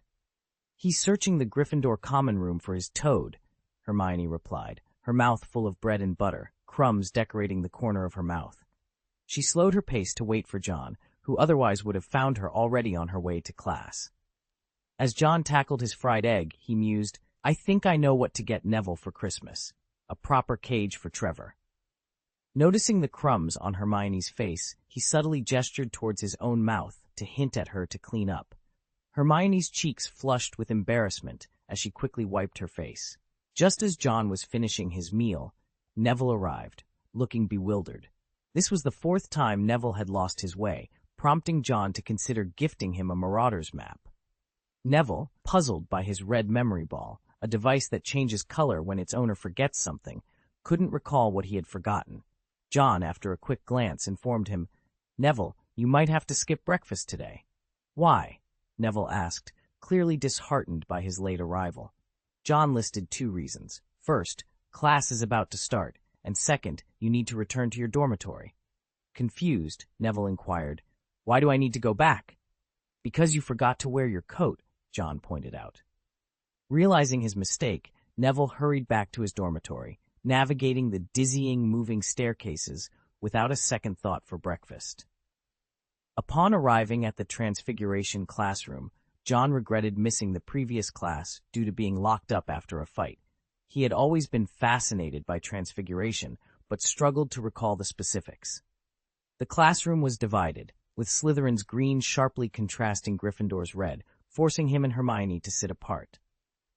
It was an unspoken rule among students that the front row was to be avoided, leaving John with no choice but to head there. As he approached, a tabby cat caught his eye on the podium, its face marked with a peculiar pattern resembling a pair of square glasses. As an animal lover, John felt an immediate pull towards the cat, despite a vague recollection of its significance in the story. Acting on impulse, he took out a cat treat from his pocket and approached the tabby with a friendly smile. "This is a treat. Would you like to try it?" he offered, his gesture leaving both the students and the cat momentarily stunned. John couldn't quite explain his actions, but his fondness for animals often led him to act before thinking. His tone eerily resembled that of an uncle luring children away, a realization that dawned on him only after his actions had already drawn both a "we" and admiration. The tabby cat, quick to react, freed itself from its constraints, leaped down from the podium, and transformed into an older woman. "Mr. Wick, I believe it would be more appropriate for you to find a seat rather than standing here like an obstruction," Professor McGonagall said, maintaining her composure. The square glasses she wore helped John connect her to the tabby cat with the distinctive markings. Feeling a mix of anger and embarrassment, John reluctantly returned to his seat, pondering over the peculiarities of animagi, particularly Professor McGonagall's ability to transform into a tabby cat. He made a mental note to be more cautious in the future, especially when dealing with animagi, to avoid any awkward or unsettling surprises. The snickers from his classmates caught John's attention. A glance from him was enough to silence the Slytherins momentarily, while the Gryffindors looked on with admiration. Harry Potter, the boy who lived, appeared genuinely surprised, as if he had met someone even more daring than himself for the first time. Hermione Granger tried to stifle her laughter, but her shaking curls betrayed her amusement. This incident altered the students' perception of John, revealing a more relatable and endearing side to him. During the Transfiguration class, they were tasked with transforming objects. John focused on turning a paperclip box into a mouse, a task that proved to be challenging. Despite multiple attempts, he managed to cast the spell successfully, albeit the result was a lifeless mouse, far from the impressive transformation demonstrated by Professor McGonagall. Nevertheless, his efforts earned him 5 points for Slytherin, a commendable achievement for a beginner. After class, Hermione, driven by her innate curiosity and slight frustration at her own failure, approached John with questions about his technique. John, unable to reveal his secret advantage, simply mentioned having seen Professor McGonagall's demonstration prior to enrolling. Hermione, though persistent, did not press further. While wandering the corridors, John's attention was caught by a set of medieval armor. Hermione, noticing his interest, inquired about it. John, contemplating the practicality of the armor, and especially the sword for physical training, decided to return at night to take the sword. In addition to his adventures, John accompanied Hermione to the library, a place she frequented for everything except divination. There, amidst the strict silence enforced by Ms. Irma Pintz, the librarian, John witnessed Neville Longbottom being chased for causing a disturbance, a humorous end to an eventful day. John felt a pang of sympathy. It was nighttime, and after he had finished cleaning the trophy display room, he stealthily made his way to the armor standing guard in the corridor. The poor suit of armor would awaken the next day, only to discover its sword missing. This incident soon became one of Hogwarts' unsolved mysteries. The only person who had any theory about it was Mr. Filch, who vehemently insisted that the Weasley twins were behind the mischief. Chapter 11. Night Tours and the Restricted Area. "This sword is quite handy," Basil remarked, his round head tilting as he pondered where John had acquired such a sword. With a swift movement, he flapped his wings, brushing away Tom's drooling dog, and flew to a spot out of Tom's reach. John gripped the greatsword with both hands, a weapon reminiscent of those wielded by medieval knights, nearly reaching his shoulder in height. "Perhaps it will be just the right size for me when I grow up," he mused. The sword, with its palm-width blade made of steel, was heavy, making it an excellent choice for John to use as a weight for his exercises. He found a rope to secure the sword to his back and began doing push-ups, determined that his hard work would eventually pay off. The next morning, John awoke to find his magical power had increased by 10 points. Level 2. Spells, Allahu Hole Opening, Level 3. Levitation Curse, Level 1. Transformation Curse, Level 1. Skills, Short Weapon Proficiency, Level 7. Greatsword Proficiency, Level 3. Hot Weapon Proficiency, Level 1. Blessings, Physical Fitness, Quick Attack, Precision, Academic Master, Pilot, Long Distance Running. His skills had undergone a transformation. Heavy Weapon Mastery and Polearm Mastery had disappeared, replaced by Greatsword Mastery. This weapon satisfies both the long handle and heavy-duty requirements, John realized after examining the Greatsword. His newfound mastery, combined with his existing proficiency, allowed him to execute a series of basic attacks, hacking, slashing, and stabbing, with a level of skill that would impress even a seasoned knight. Skills, much like enchantments, have levels. Level 1 signifies a beginner. Level 2 indicates basic proficiency. Level 3 is intermediate. Level 4 is professional. Level 5 denotes a teacher. Level 6 is master level. And level 7, Grandmaster, represents a return to the basics with unparalleled skill.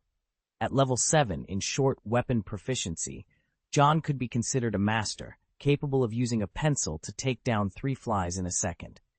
Despite the disappearance of 2 weapon proficiency skills, John felt his understanding and application of weapons had deepened. Great sword mastery must be a synthesis of the 2 branches, which is why it feels so familiar, he thought. However, he couldn't help but lament, I'm a wizard, and this doesn't seem very useful to me. For John, blessings took precedence, followed by magical power, spells, and lastly, weapon proficiency. After practicing the Transfiguration charm for a while, he headed to class. With the blessing of being an academic master, he absorbed knowledge effortlessly. Later, after revising with Hermione in the library, he began his own planning at night. The 5th-floor corridor of Hogwarts was quiet at night. The portrait oil paintings on the walls appeared drowsy, and the medieval armor, lacking proper weapons, had resorted to using sticks. Lumos, John whispered. Hey, a voice grumbled. Turn off that damn light. Oh, woo-woo, another complained, the sudden illumination drawing protests from the paintings. John proceeded down the corridor towards the library on the 5th floor. The library, which closed at a specific time each evening, was now deserted, save for the occasional night owl. Thousands of books were housed within, filling hundreds of bookshelves, creating a haven for knowledge and discovery. The library's narrow passages transformed it into a veritable sea of books. At its heart lay the restricted section, the very destination John had set his sights on. With a flick of his wrist, he extinguished his wand's light and approached the door that led to the forbidden knowledge within. The door was secured by nothing more than a simple bolt, a laughable deterrent that was meant to ward off the well-intentioned rather than the determined. Today, John Wick found himself playing the role of the latter. With a gentle tug, the door swung open with ease. Stealth was paramount. Without Harry Potter's invisible Eddie cloak to aid him, John relied solely on his well-honed physical conditioning to move silently. The restricted section was home to many volumes deemed too dangerous for the general library, containing spells and knowledge that treaded the fine line between the powerful and the perilous. While it was possible to access these books through official channels with a professor's permission, John had decided that a more direct approach suited him better. Ensuring he was alone, John reignited his wand and began his search. His goal was to find a tome on the disillusionment charm, a spell of great interest to him. The shelves were crammed with books on all manner of dark arts and complex potions, including Veritaserum and Polyjuice Potion. The latter's requirement for a piece of the intended person's body was unsettling, and John quickly moved on. His search continued until he stumbled upon a tome that detailed advanced charms, including the disillusionment charm and the art of apparition. Satisfied, John prepared to leave, but a peculiar book caught his eye. Driven by curiosity, he opened it, only to be met with a cacophony that sent him reeling. The noise alerted Argus Filch, the caretaker, who was ever eager to catch students out of bed. Filch, a squib with years of experience patrolling the school's corridors, rushed towards the source of the disturbance. Meanwhile, John managed to slip away unnoticed, even sharing a moment of silent camaraderie with Mrs. Norris, Filch's feline companion, as he exited. Back in his dormitory, John wasted no time in practicing the disillusionment charm. His dedication was such that he barely slept, resulting in a rather haggard appearance the following day. However, his efforts were not in vain, as he soon mastered the initial intricacies of the charm. The next day, John observed as 6 owls delivered a slender package to Harry Potter during breakfast, inadvertently causing Harry's bacon to fall to the floor. In a surprising turn of events, Professor Minerva McGonagall presented Harry with a Nimbus 2000, signaling the start of his Quidditch career. John couldn't help but feel a sense of anticipation for what was to come, knowing well the adventures that awaited them both. Upon receiving the Nimbus 2000, along with a letter from an older catgirl urging him to attend Quidditch training, Harry couldn't contain his excitement. Despite his limited knowledge about Quidditch, Harry possessed a natural talent for flying that felt almost instinctive. Eager to share his joy, he showed the letter to Ron, who couldn't help but feel envious. The best broomstick Ron had ever used was an old one that belonged to his brother, Charlie Weasley, which paled in comparison to the Nimbus 2000. Without wasting any time, Harry and Ron left the Great Hall, eager to unpack the broomstick and admire it before their first class began. Meanwhile, the atmosphere was charged with the usual tension between houses. Draco Malfoy, the notorious Slytherin, was up to his old tricks, taunting his lifelong rival. John, on the other hand, was more concerned with his breakfast than the ongoing feud. He was halfway through a bacon pie when he realized it had an unpleasantly raw texture, making him wonder if it contained uncooked stones. Setting aside his disappointing meal, John noticed Hermione's frustration. She had been casting angry glances at Harry and Ron, clearly upset about something. "Not until they apologize to me," Hermione declared, her anger palpable. John sighed, sensing that an apology from Harry and Ron might take some time, especially since they seemed to have forgotten about Hermione's grievance. Meanwhile, Neville was having trouble with his memory ball, which had turned red, a sign of forgotten tasks. John reminded him to change into trousers for their charms class, pointing out that they weren't at a slumber party. The day promised the usual mix of magical learning and interpersonal drama, with friendships and rivalries continuing to evolve in the enchanting world of Hogwarts. Chapter 12. Twins and Quidditch. John earned extra points from Professor Flitwick during class, helping to mitigate Slytherin's recent decline in the house points race. After a day filled with lessons, he wandered around the castle.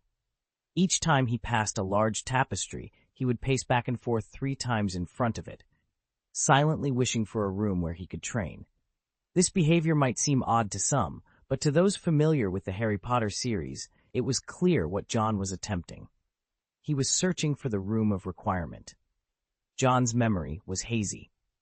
He remembered that the entrance to the room of requirement was opposite a large tapestry, but the exact details of the location and the tapestry itself eluded him.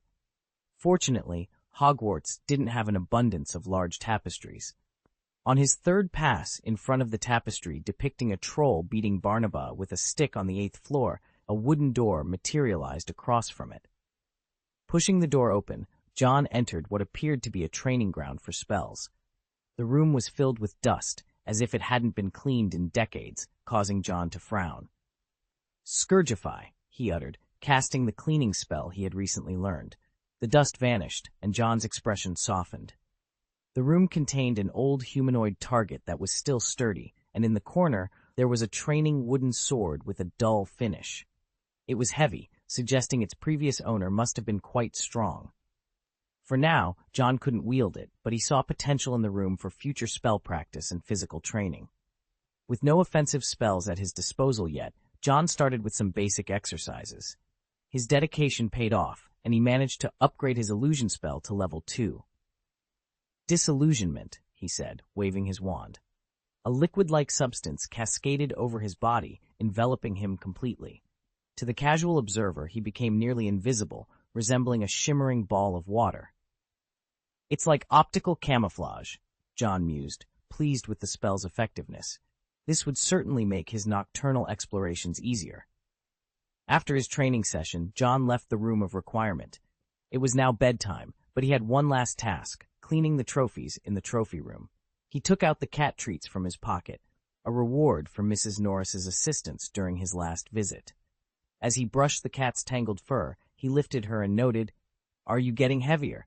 He wondered how Filch had been feeding her, as she seemed to have gained weight. Remembering Mrs. Norris's habit of licking her fur, John had also brought a bottle of hair cream for her. Upon leaving, he noticed Filch, who looked even more disgruntled than usual, and detected the unmistakable odor of a rotten durian. It was likely the handiwork of the Weasley twins. Shortly after exiting the trophy room, John spotted two identical figures with red hair sneaking around. Their matching smirks made it clear they were the infamous Weasley twins, Fred and George. John, curious, cast a disillusionment spell on himself and followed them quietly, eavesdropping on their conversation. "George, we can dump it in there," one whispered. "Wait, Fred, isn't John still in the trophy room? We shouldn't involve him," the other cautioned. "All right, then let's target Filch's room. What do you think?" "Perfect, George. It's about time that old buzzard got what's coming to him." Fred and George Weasley, the most notorious pranksters at Hogwarts, had a long-standing feud with Filch, the caretaker. Their penchant for mischief made them natural adversaries to the strict disciplinarian. On this occasion, they were plotting to give Filch a particularly hard time, perhaps with one of their most daring pranks yet. Sending dung eggs into the room seemed like a perfect prank to the Weasley twins, and John, trailing behind them, shuddered at the thought. He was grateful for his popularity.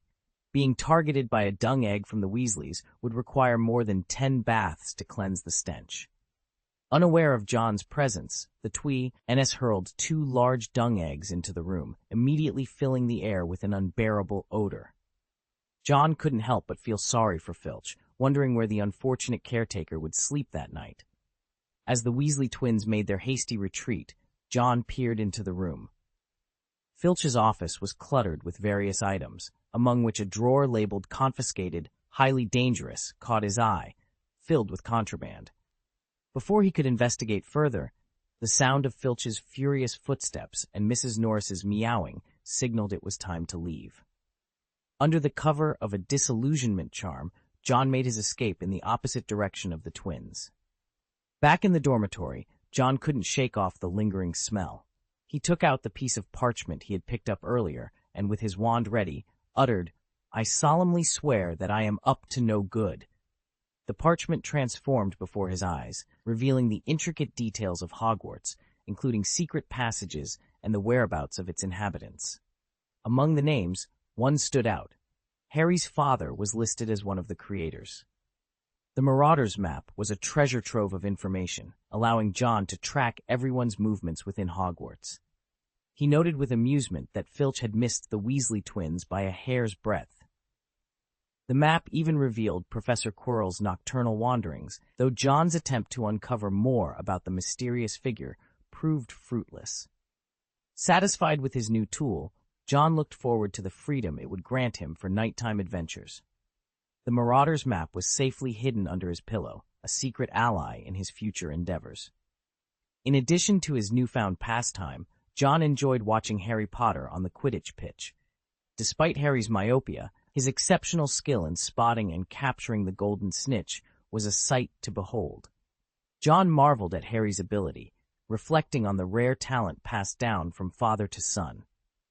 During one of the matches, Hermione shared a fascinating piece of Quidditch history with John, detailing the introduction of the golden snidget and its significance in the game. The tradition of capturing the snidget for a reward had evolved into a key element of Quidditch, adding an extra layer of excitement to the sport. John's days at Hogwarts were filled with discovery and adventure, from uncovering the secrets of the Marauder's map to enjoying the thrilling Quidditch matches. Each experience brought new insights and added to the rich tapestry of his magical education.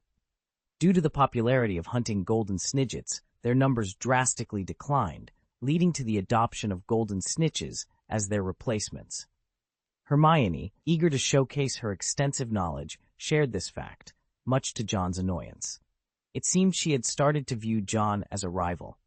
As a true academic, Hermione was not keen on admitting defeat, especially to John, who had been outscoring her in class. This rivalry was unwelcome news for John. It felt as though he was constantly under pressure, as if a whip were poised behind him, ready to strike the moment he faltered. Hermione's competitive nature only fueled her determination to excel, making her an even more formidable opponent in the classroom. John, on the other hand, found himself caught in an unexpected academic duel. He had always been confident in his abilities, but Hermione's relentless pursuit of excellence pushed him to his limits. The tension between them grew, turning every class into a battlefield where they vied for supremacy. Despite the rivalry, John couldn't help but admire Hermione's dedication. Her passion for learning was undeniable, and her ability to recall information at a moment's notice was impressive. However, this admiration did not ease the constant pressure he felt. Every point he earned was a hard-fought victory, and every class became an opportunity to either pull ahead or fall behind. As the term progressed, their competition showed no signs of waning. If anything, it intensified, drawing the attention of our classmates, and even some of the professors. Whispers of their rivalry spread, turning their academic achievements into the talk of the school. John realized that if he wanted to maintain his standing, he would need to push himself even harder. The thought of falling behind was unbearable, especially with Hermione always a step ahead. He dedicated himself to his studies with renewed vigor, determined to not only match but surpass Hermione's achievements. The rivalry, while stressful, had an unexpected benefit. It drove John to explore subjects he might have otherwise neglected, broadening his knowledge and deepening his understanding of the magical world. He began to see Hermione not just as a rival, but as a catalyst for his own growth. As the end of the term approached, the competition between John and Hermione reached its peak. It was clear that their rivalry had transformed them both, pushing them to achieve more than they ever thought possible. Regardless of who came out on top, they had both proven themselves to be exceptional students, worthy of recognition. In the end, the rivalry between John and Hermione was not just about points or academic supremacy. It was a testament to their passion for learning and their unwavering determination to excel. They had both emerged from the experience stronger and more knowledgeable, ready to face whatever challenges lay ahead. Chapter 13. The School Hospital and Training. Notification. Challenge task activated. Surpass Hermione Granger in academic scores continuously for one school year to receive the blessing, Scholar 2.0. Scholar 2.0. Gain an additional 4 hours per day to enhance your study efficiency. Did I just trigger a mission? John mused, momentarily dazed. Suddenly, a glint of gold caught his eye, followed swiftly by a broomstick zooming past. Before he could process the situation, a bludger was hurtling towards him.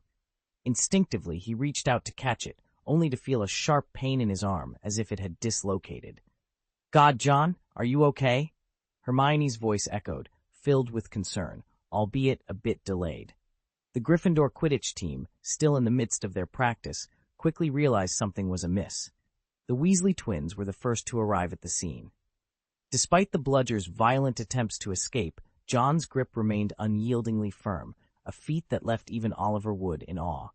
"You caught a bludger with your bare hands. You're a natural beater," Wood couldn't help but exclaim. George chimed in, "John Wick, if only you were in Gryffindor." Fred added, "Then we could retire." Their banter was cut short by Angelina Johnson, who, with her long black hair tied in a twisted ponytail, interjected, "Will you two be quiet? His hand looks broken." Harry, who had been so engrossed in chasing the golden snitch that he hadn't noticed the commotion, landed immediately upon realizing John was injured. He was consumed with guilt, lamenting, "This is all my fault." John's complexion had turned pale, the pain evident. "Can we focus on getting this thing secured first?" he managed to say, referring to the bludger that had nearly struck Hermione. Wood quickly secured the bludger, which had been moving at a speed that could shatter a bat. Once it was tied up, John let out a sigh of relief. With his face turning even paler, he shifted to a half-kneeling position, his dislocated arm propped against the ground. Under Hermione's worried gaze, he forcefully realigned his arm with a sharp click. The onlookers gasped at the sight, their expressions a mix of shock and admiration. The Weasley twins, known for their fearless antics, looked on with respect. "Why is there such a disparity among Slytherins?" they wondered aloud, recalling how Draco Malfoy had once made a dramatic scene over a minor injury. Madame Pomfrey, the school nurse, was known for her impatience with Malfoy's theatrics, having attempted to send him away on multiple occasions. Surrounded by a group of concerned Gryffindors, John reassured them, "I just need to exercise more," offering Hermione a comforting smile. To Harry, who was still visibly worried, he added, "It's not your fault, Harry." Despite his protests, Harry insisted on escorting John to the school hospital. To the casual observer, it might have seemed as though something serious had happened to him. However, not long after being admitted, Madame Pomfrey sent John on his way, declaring him fit. "See, I told you it was nothing," John said with a shrug, his demeanor relaxed. Harry finally felt a sense of relief and apologized to Hermione. "Sorry, Hermione, I shouldn't have flown so low." Hermione, ever understanding, replied, "Don't blame yourself, Harry. No one can predict the Golden Snitch's path." This incident served as a turning point, thawing the frosty relations between Harry and Hermione. Now, only Ron remained distant. Harry, having seen Hermione's true character, was determined to mend their friendship. John's routine became one of study by day and training by night. The incident with the bludger had underscored the importance of physical fitness for a wizard. Now a regular visitor to the restricted section, John, under the guise of a disillusionment charm, would delve into advanced charms and other texts, seeking to further his knowledge and abilities. In the room of requirement, John declared his need for a training space. As he paced back and forth in front of the tape, stry 3 times, a wooden door materialized on the previously blank wall. Stepping inside, he found himself in the familiar training room he had used before. This time, however, he brought along a large sword from a set of medieval armor. "I'm almost accustomed to the weight of this sword," he mused, adjusting his grip. Under the flickering candlelight, John's movements with the sword were fluid and precise, casting silver arcs through the air as if painting the darkness with stars. Each swing met the humanoid targets with such force that they shattered upon impact, only to be restored to their original form thanks to a restoration charm. This enchantment saved John considerable time, allowing him to focus on his training without interruption. Enhances the spectacle and destructiveness of swordsmanship. Feeling the strain in his hands, John set the large sword aside. The rigorous exercise had not only honed his physical strength, but also noticeably increased his magical power, netting him an additional 15 magic points in a single night. He was determined to continue this regimen, confident that it wouldn't be long before he achieved another level up. Without pausing for a break, John commenced the second phase of his training, focusing on spellcasting.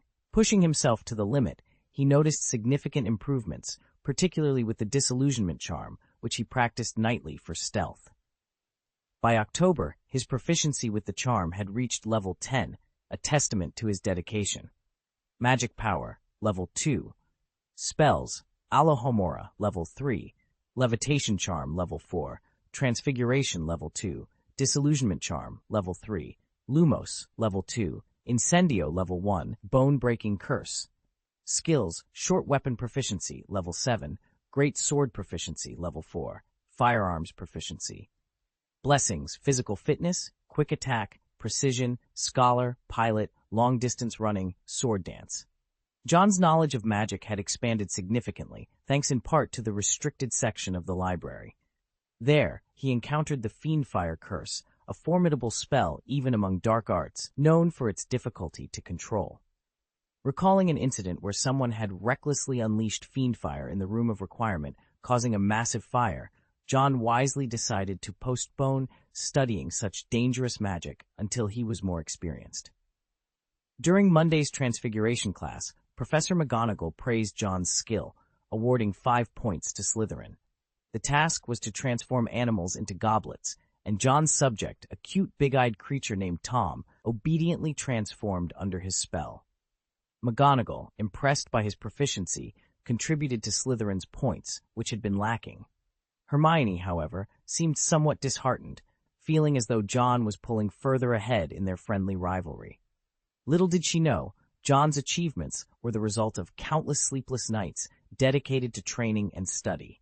Sleepless requires only 2 hours of sleep per day to feel fully rested. This newfound resilience allowed John to remain alert during classes, even under Professor Snape's intimidating scrutiny. Rumors had circulated about Snape's frequent visits to the school hospital, though John doubted they had anything to do with him. Back in the room of requirement, John's training continued with vigor. He wielded his large sword with grace, each swing sending a cascade of silver light through the targets in front of him. With his wand in his left hand, he aimed at a target to his side. "Reducto," he commanded, and a blast of white light shot from his wand, reducing the target to rubble. This marked a significant improvement from his initial attempts, showcasing the fruits of his relentless practice and dedication. John took a moment to rest, gearing himself up for the day ahead. With the eve of Halloween approaching, he knew the importance of maintaining his best condition. Moreover, the day after tomorrow marked the end of his 2-month-long punishment in the trophy room. As a Slytherin, his common room was located in the dungeons, requiring him to traverse from the 8th floor down to the 1st. Thankfully, Hogwarts was labyrinthine with shortcuts, a fact that John was grateful for. Upon reaching the corridor on the 1st floor, John encountered an unexpected sight. Barrow the Bloody, the usually reticent ghost of Slytherin, appeared to be waiting for him. The ghost's presence in the dimly lit corridor added an eerie atmosphere, yet John couldn't help but feel a sense of curiosity about why Barrow had sought him out. Chapter 14. The Greatsword and the Ghost. "Mr. Baron," John greeted, letting the disillusionment charm fade as he approached the Slytherin common room.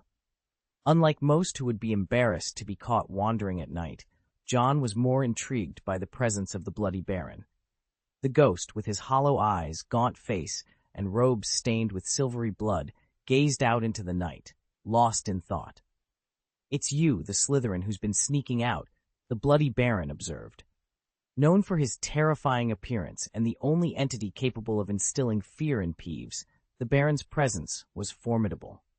The blood stains on his robes hinted at a tragic past, but John had no intention of unearthing old wounds. The Baron seemed to be aware of someone's nocturnal escapades, but hadn't identified the culprit until now. John nodded in acknowledgement, prompting a curious glance from the ghost. "Carrying a great sword on your back is quite unusual for a wizard," the Baron remarked, his tone laced with surprise. "I believe in practicing to uphold Slytherin's honor," John replied, choosing his words carefully to avoid sounding too boastful. The Baron shook his head. "You are diligent, but your spirit reminds me more of a—" He trailed off, the comparison to Gryffindor left unsaid.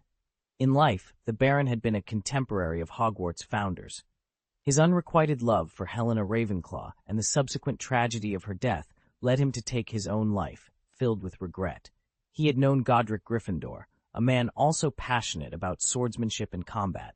Gryffindor had commissioned a goblin-made silver sword, a masterpiece that sparked envy and conflict. Despite the goblins' claims of theft, none dared to challenge Hogwarts for its return. In John, the Baron saw a reflection of Gryffindor's youthful vigor. "Be wary of the dangers that lurk at night," the Baron finally said, breaking his long silence. John considered this warning, recalling Quirrell's suspicious activities from the Marauders map. The Baron, with his unique ability to become invisible, must have uncovered something alarming. "I understand, Mr. Baron. I'll take care," John assured, grateful for the ghost's concern. Back in his room, John eagerly unfolded the Marauders map, whispering, "I solemnly swear that I am up to no good." The map revealed Hogwarts in intricate detail, but Quirrell's movements caught John's eye. The professor was adept at avoiding detection, making his way towards the castle's outskirts. Where could he be going? John pondered, aware that the map's scope was limited to Hogwarts. The Forbidden Forest seemed the most likely destination, a place teeming with magical creatures and dark secrets. Could the Baron have been warning me about Voldemort? John mused, his sense of urgency intensifying. Though Voldemort's current reign of terror didn't match the widespread fear of his predecessor, his ruthlessness knew no bounds. John resolved to uncover Quirrell's intentions, prepared to face whatever dangers lay ahead in the shadows of the night. Voldemort has never claimed to be polite, righteous, or anything less than shameless. Casting a death curse on a baby wouldn't cause him the slightest bit of shame. As long as Voldemort maintains the demeanor befitting a Dark Lord, John believes he has nothing to fear at Hogwarts. No, we must still strengthen our defenses, John thought, covering Tom's eyes with his large ears. He refused to rely solely on the uncertain predictions of prophecies. After all, Hogwarts wasn't unfamiliar with death. On October 1st, during Charms class, the aroma of roasted pumpkin wafted through the hallway. The students, paired up, hung on every word Professor Flitwick said about the levitation charm. John noticed Goyle and Crabbe's Adam's apples bobbing, a clear sign of their anticipation. Malfoy, unfortunately paired with John, seemed perpetually on edge, as if he feared John might suddenly jab his wand into his eye. Professor Flitwick, standing on a stack of books to elevate himself, directed the dust, last with his high-pitched voice. "Remember, the subtle wrist movement is crucial," he exclaimed. "Swipe and shake. The incantation is equally important. Don't forget Wizard Bolafio." As the head of Ravenclaw and Charms professor, Flitwick's expertise was undeniable. He had a knack for breaking down spells into digestible pieces for his students. Rumor had it that in his youth, Flitwick was a dueling champion, showcasing his formidable skills. After the professor outlined the key points, the students began to practice. Wingardium Leviosa. Malfoy's wand, dangerously close to John's face, failed to lift the feather on the table, leaving John exasperated. With a mix of patience and a hint of threat, John warned, "Malfoy, if you poke my hand again, I'll put my wand in your ear." Malfoy stiffened at the words, his pure-blood pride preventing him from yielding. "Do what you want," he retorted, albeit begrudgingly. "Sorry, but I really will," John replied with a shrug. He then elegantly took out his wand, aimed at the feather, and with a precise flick, said, "Wingardium Leviosa." Under the watchful eyes of the class, the feather gracefully ascended. John guided it towards Professor Flitwick, where it landed softly in his hand. "Marvelous," Flitwick exclaimed, his voice reaching an even higher pitch. "Observe Mr. Wick's elegant and flawless execution. 10 points to Slytherin." Hermione, confident in her abilities, had already mastered the spell for Gryffindor. However, being paired with Ron, she struggled with his erratic wand movements. Just as she was about to cast the spell correctly, John outperformed her. The sight of the perfectly controlled feather left Hermione feeling deflated, and Ron, unfortunately, became the target of her frustration. After class, in the bustling corridor, Ron vented to Harry, "No wonder nobody can stand her. She's a nightmare." Hermione overheard this, her feelings of rejection turning into sorrow. Without waiting for John, she sought solitude to cry. Harry, having recently changed his opinion of Hermione, thought Ron's words were too harsh. "I think she heard you," he said, noticing Hermione's distress. Ron, confronted with Hermione's sad expression and battling his own pride, stubbornly replied, "So what? She must have noticed she doesn't have any friends." "Ron, you shouldn't have said that." "No, man," Harry chided. With his friend's disapproval evident, Ron reluctantly conceded, muttering, "Well, actually, she does have friends. John is one of them." Chapter 15. Hallows Eve Banquet and Trolls. Harry was determined to have Ron apologize to Hermione, but their plan was thwarted when Hermione didn't appear until the end of their next class. The entire afternoon passed without a glimpse of her, forcing Harry to temporarily set aside their intentions. As they made their way to the Great Hall for the Halloween dinner, they stumbled upon a conversation between Hermione's roommate, Parvati Patil, and her friend, discussing how Hermione had been crying in the ladies' room. This revelation made Ron squirm, especially under Harry's insistent gaze, suggesting Ron might indeed have been in the wrong. "Let's apologize to her later," Ron conceded, his discomfort evident. Despite his flaws, Ron was not inherently unkind. Harry nodded in agreement, and they decided to seek Hermione out after the banquet. Upon entering the Great Hall, they were immediately captivated by the vibrant Halloween decorations. 1,000 bats fluttered across the walls and ceiling, creating a lively yet eerie atmosphere. Above the dining tables, another 1,000 bats hovered like dark, ominous clouds. Candles nestled within carved pumpkins flickered, casting a warm glow over the golden plates laden with delicious dishes. John, caught up in the festive spirit, playfully tossed a potato at Neville's head to get his attention. "Neville, have you seen Hermione?" he asked, once Neville had recovered from the surprise. Rubbing his head, Neville replied, "I heard from Parvati Patil that Hermione's been crying in the women's bathroom. It seems no one has comforted her." The news unsettled John. He remembered the cryptic warning from the Bloody Baron and couldn't shake the feeling that something ominous was about to unfold. Ding! Find Hermione to solve the troll. Get any point +1. Blessing. Troll. Troll killer. Increased damage to giant creatures. The sudden reminder of a potential troll invasion during the party made John's decision for him. Concerned for Hermione's safety, he excused himself from the banquet without a second thought. Dumbledore, indulging in a slice of sweet pumpkin cake, observed John's hasty departure with a thoughtful gaze from behind his half-moon spectacles. The festive atmosphere was abruptly shattered when Professor Quirrell, his head wrapped in a large scarf, burst into the hall, panic etched across his face. He staggered to Dumbledore's side, gasping for breath as he stammered, "The troll is in the dungeon. Thought you should know." His announcement sent a wave of shock through the hall. Dumbledore swiftly took control, calming the chaos and instructing the prefects to escort the students back to their dormitories. Amidst the commotion, Harry and Ron realized Hermione was unaware of the troll's presence. "We have to warn her," Harry said, urgency lacing his voice. Ron, biting his lip, glanced at his brother Percy, the prefect, and nodded. "Let's make sure Percy doesn't see us," he whispered. They discreetly slipped away from the group, intent on reaching the girls' bathroom.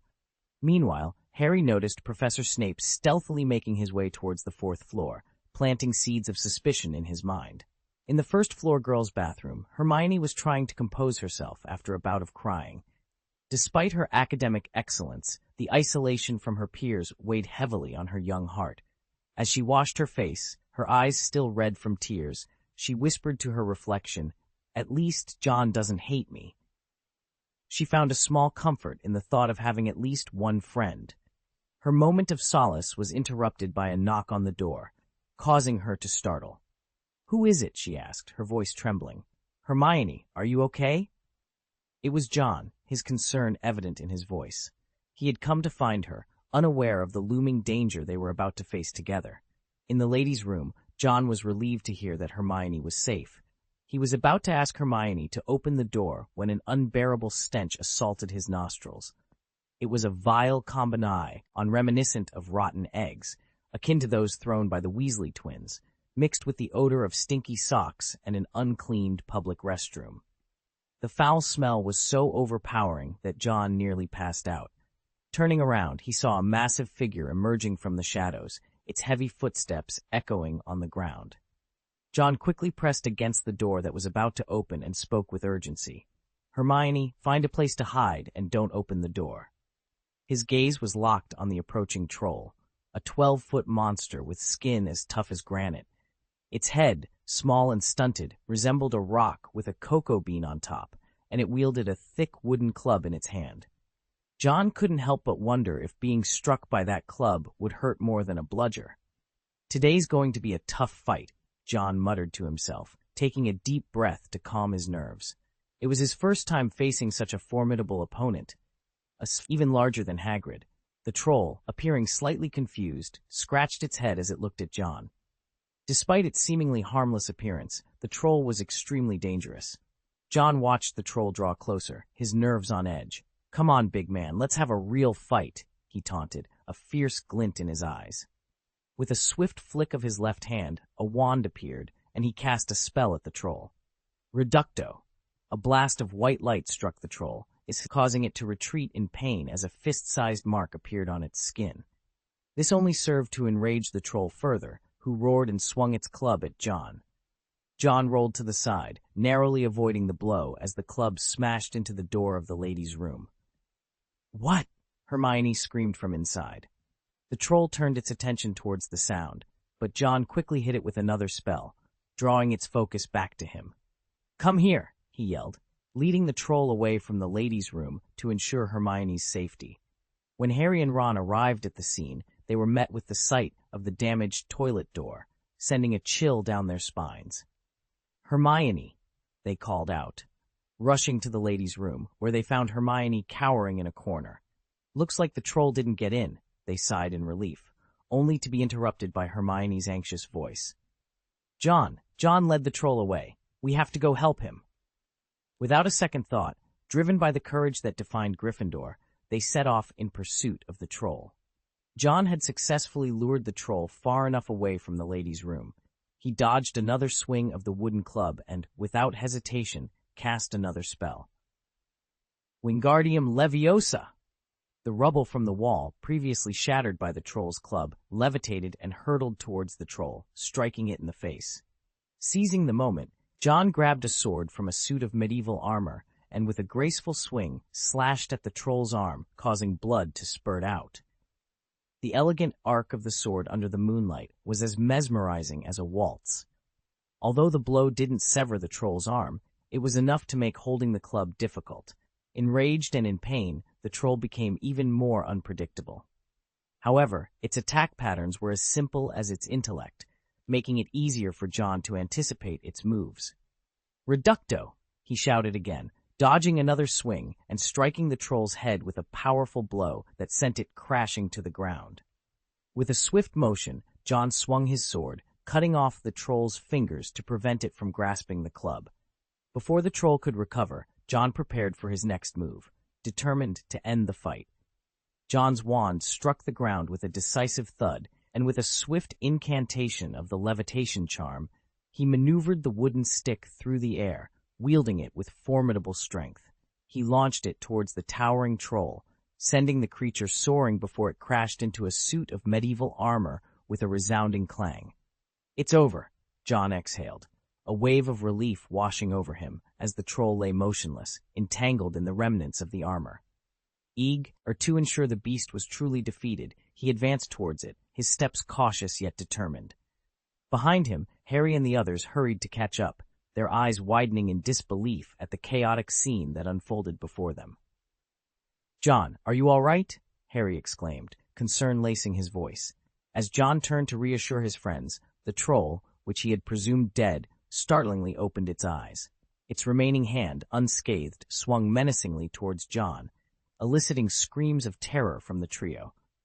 Reacting on pure instinct, John met the troll's attack with his sword, but the force of the impact sent the weapon spiraling out of his grasp and embedding itself into the ceiling. His right hand went numb, the sword now out of reach. Yet, John was not defenseless. He was, after all, a wizard. With a swift motion, he pointed his wand directly at the troll's eye, his expression steely with resolve. "Reducto," he uttered, the spell casting a deadly verdict upon the creature. No monster, not even one of this size, could withstand the destructive force of a spell aimed inside its skull. The troll's head exploded with a grotesque pop, reminiscent of a bean bursting open under too much heat.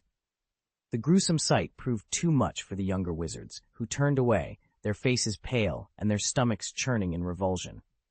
The victory, though necessary, was marred by the brutality of the troll's end, leaving a somber shadow over the group as they processed the ordeal they had just survived.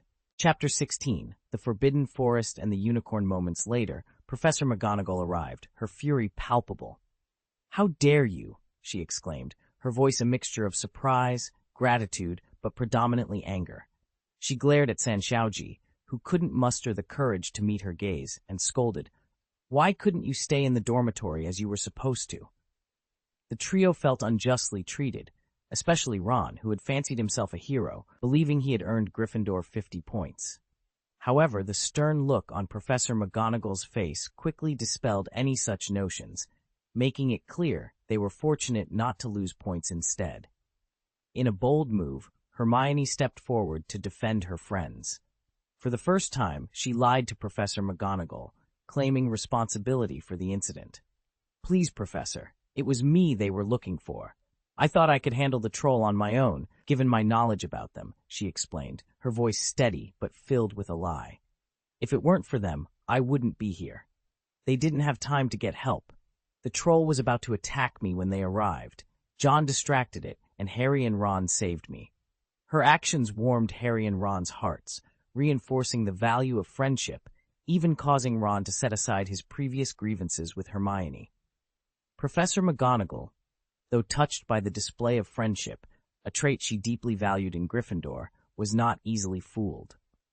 "You mean to tell me John Wick killed the troll?" she asked, surveying the chaotic scene, which included a troll's severed finger, blood-splattered walls, and a sword embedded in the ceiling. Turning her attention to John, who looked as if he wished he could disappear, she pressed, "Mr. Wick, what do you have to say for yourself?"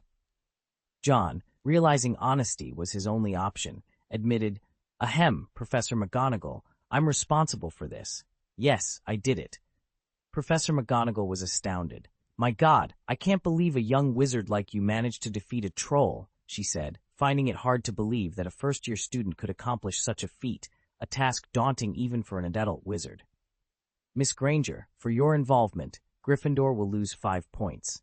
I am disappointed," Professor McGonagall announced, sending Hermione back to the Gryffindor Tower to reflect on her actions. Harry and Ron, though nervous, were not reprimanded. Instead, they were each awarded 5 points for their bravery in defending a friend, a bittersweet reward since they knew it was John who had truly defeated the troll. Left alone, John awaited further judgment, knowing Professor Snape and possibly others would soon learn of the incident. When Professors Snape and Quirrell arrived, they too were shocked by the news. Quirrell, in particular, who had unleashed the troll, understood its strength and was horrified by its brutal defeat. This event made him pay closer attention to John, a student who had shown promise in class but had now proven capable of extraordinary feats. Voldemort, residing within Quirrell, also took note of John's potential, recognizing the boy's exceptional talent. Professor Snape, with his characteristic sardonic tone, reevaluated John Wick. Unlike Professor McGonagall, Snape was surprisingly generous in awarding Slytherin points, giving John 20 points for his efforts. However, Snape's next announcement dimmed John's spirits. Due to his recklessness, John was sentenced to spend time in the Forbidden Forest during the school year. This punishment would have been acceptable to John if not for the fact that Quirrell, a known associate of the Dark Lord, frequented the forest. The prospect of encountering the Dark Lord in such a place was far from appealing. Reluctantly accepting his fate, John knew he had no choice but to comply.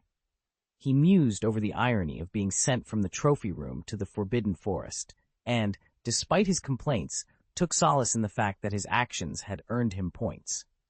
He decided to save these points for a more critical time, contemplating whether to learn the art of occlumency to protect his mind from intrusion by powerful wizards. The tale of John's encounter with a troll spread rapidly, elevating his status within Slytherin. Even Draco Malfoy approached him with curiosity, asking if he truly had killed a troll. John, maintaining his composure, offered to share the gruesome details, which quickly dissuaded Malfoy from pursuing the matter further. Following this event, John's reputation soared, and he found himself approached by Harry and Ron, who invited him to a Quidditch match. Despite their rivalry, John agreed to attend, pledging his support for Slytherin, much to the chagrin of Harry and Ron. Hermione, concerned for John's safety in the Forbidden Forest, expressed her disbelief that the school would send first-year students into such a dangerous place. As the Quidditch match approached, Malfoy questioned John's allegiance, half expecting him to support Gryffindor. John's affirmation of his loyalty to Slytherin for eternal glory left Malfoy pondering the significance of his words. This revised narrative corrects grammatical errors, improves sentence structure, and enhances descriptive details for clarity and readability. It also ensures consistency in character actions and dialogues, removes redundancy, and clarifies ambiguous plot points. John's perception of himself began to shift. Perhaps he could indeed be considered a Slytherin. After all, Slytherins are known for their relentless pursuit of glory. As night fell, John trailed behind Hagrid, guided by his nightlight. It was undeniable that Hagrid's towering presence offered a comforting sense of security. The glint of crossbow bolts, ready in Hagrid's hands, was a stark reminder that their touch would be anything but pleasant. Shortly after venturing into the Forbidden Forest, a haunting wail pierced the silence. Hagrid's expression darkened instantly. "That's the cry of a unicorn," he stated, a note of urgency in his voice. The gravity of the situation was not lost on John. The Forbidden Forest was a place of many mysteries and dangers, but the harm of a unicorn was an omen of the darkest kind. Unicorns were creatures of purity and light. Any harm befalling them was a sign of a deep and malevolent disturbance within the forest.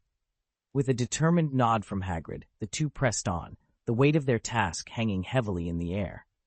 The forest seemed to close in around them, the darkness more oppressive, the usual sounds of nocturnal creatures eerily absent. They moved with purpose, guided by the faint, distressing sounds of the unicorn. As they navigated through the dense underbrush, John couldn't help but admire Hagrid's unyielding courage. The half-giant moved with a surprising grace, his eyes scanning the shadows, crossbow at the ready.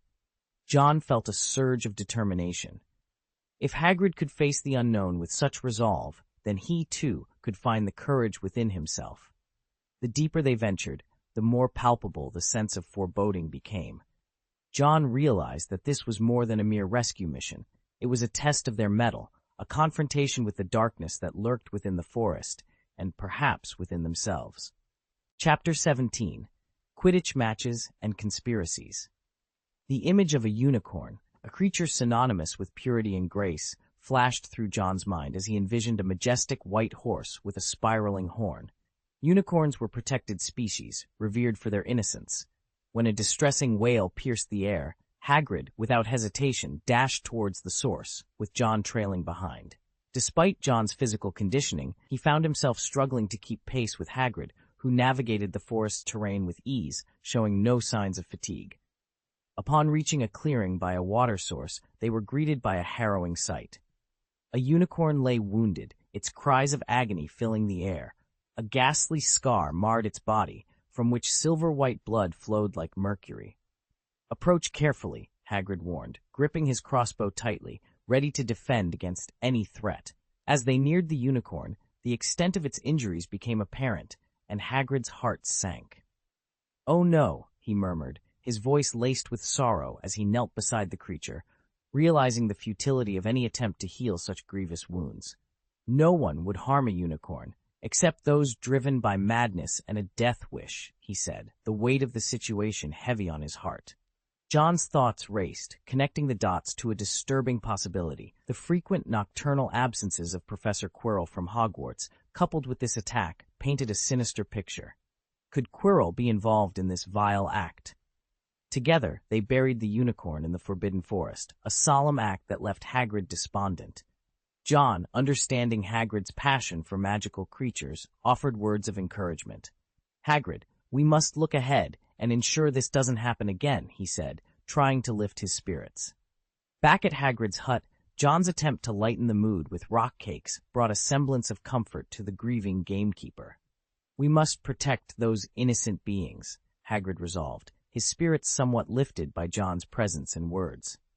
After their patrol, John, feeling a growing sense of urgency, decided to delve into occlumency, a magical discipline that would be crucial in the face of looming threats. He spent the night in the Room of Requirement, pushing himself to grasp the basics of occlumency. The day of the Quidditch match arrived, and the atmosphere was charged with anticipation. In the Great Hall, John observed Hermione trying to bolster Harry's spirits. Harry's anxiety was palpable, the fear of failure overshadowing his fear of physical harm. John offered his own brand of encouragement, reminding Harry of the importance of staying focused and resilient. Seamus Finnegan's attempt to rally support for Gryffindor against Slytherin led to an awkward moment when he remembered John's house allegiance. Despite the faux pas, John brushed it off, understanding the rivalry's intensity but also the underlying camaraderie among Hogwarts students. As the match approached, the tension was palpable, but John's thoughts were elsewhere, pondering the dark conspiracy that seemed to be unfolding within the castle's walls. John was regarded with a certain level of respect by Gryffindor, a sentiment that seemed to extend even to Malfoy, who approached him with his usual entourage. Upon seeing Gryffindor and the ever-irritating Potter, Malfoy couldn't help but snort disdainfully. Wick, I'll show you the way to the Quidditch pitch. You wouldn't know where it is, he said, a tone of condescension thinly veiled as generosity in his voice. John, thinking he was going to support Slytherin at the game anyway, agreed to accompany them. After they departed, Ron snapped out of his daze, his mouth agape in disbelief. "Am I seeing things, or did Malfoy actually invite John?" he exclaimed. Harry shared his astonishment. "I wish I could say you were mistaken, but I witnessed it too." Seamus, half joking, half serious, suggested, "John must have cast a confundus charm on Malfoy." Hermione, ever the voice of reason, pointed out, "John has consistent, lie performed well, contributing nearly 200 points to Slytherin's tally." The Gryffindors exchanged puzzled looks, questioning if beating Malfoy at the start of the term was indeed a commendable feat. The Quidditch pitch was a sight to behold, its immense size barely containing the excited crowd. "See, only I could secure such a prime spot," Malfoy boasted, conveniently omitting the fact that John had prevented him from a near fall just moments earlier. Goyle and Crabbe managed to carve out a decent viewing area for them. The stadium was a sea of colors, divided between Gryffindor's red and Slytherin's green. The tension was palpable even before the match began, with fans from both houses nearly coming to blows.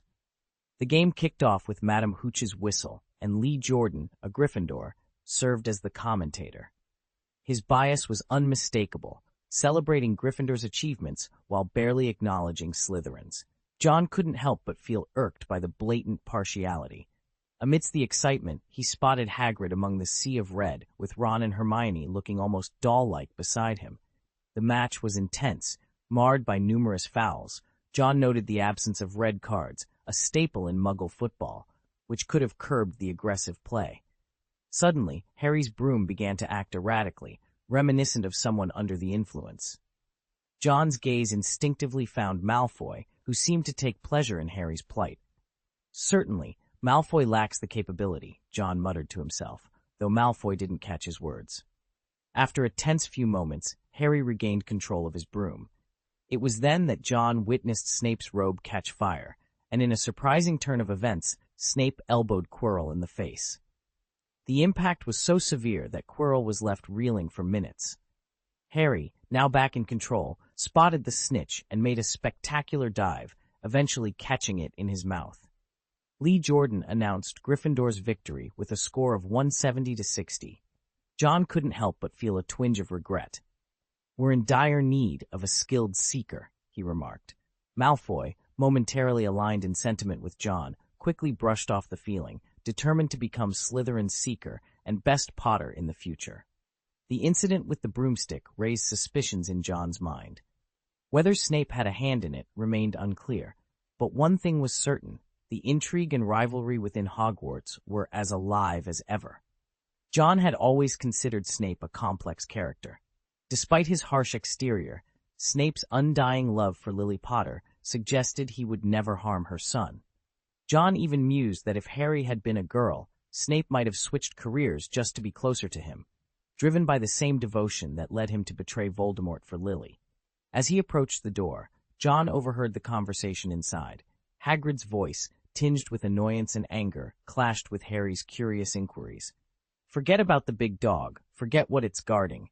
That's a matter between Professor Dumbledore and Nicholas Flamel." Harry's voice trailed off as he stumbled upon the name. "Aha, so Nicholas Flamel is involved, is he?"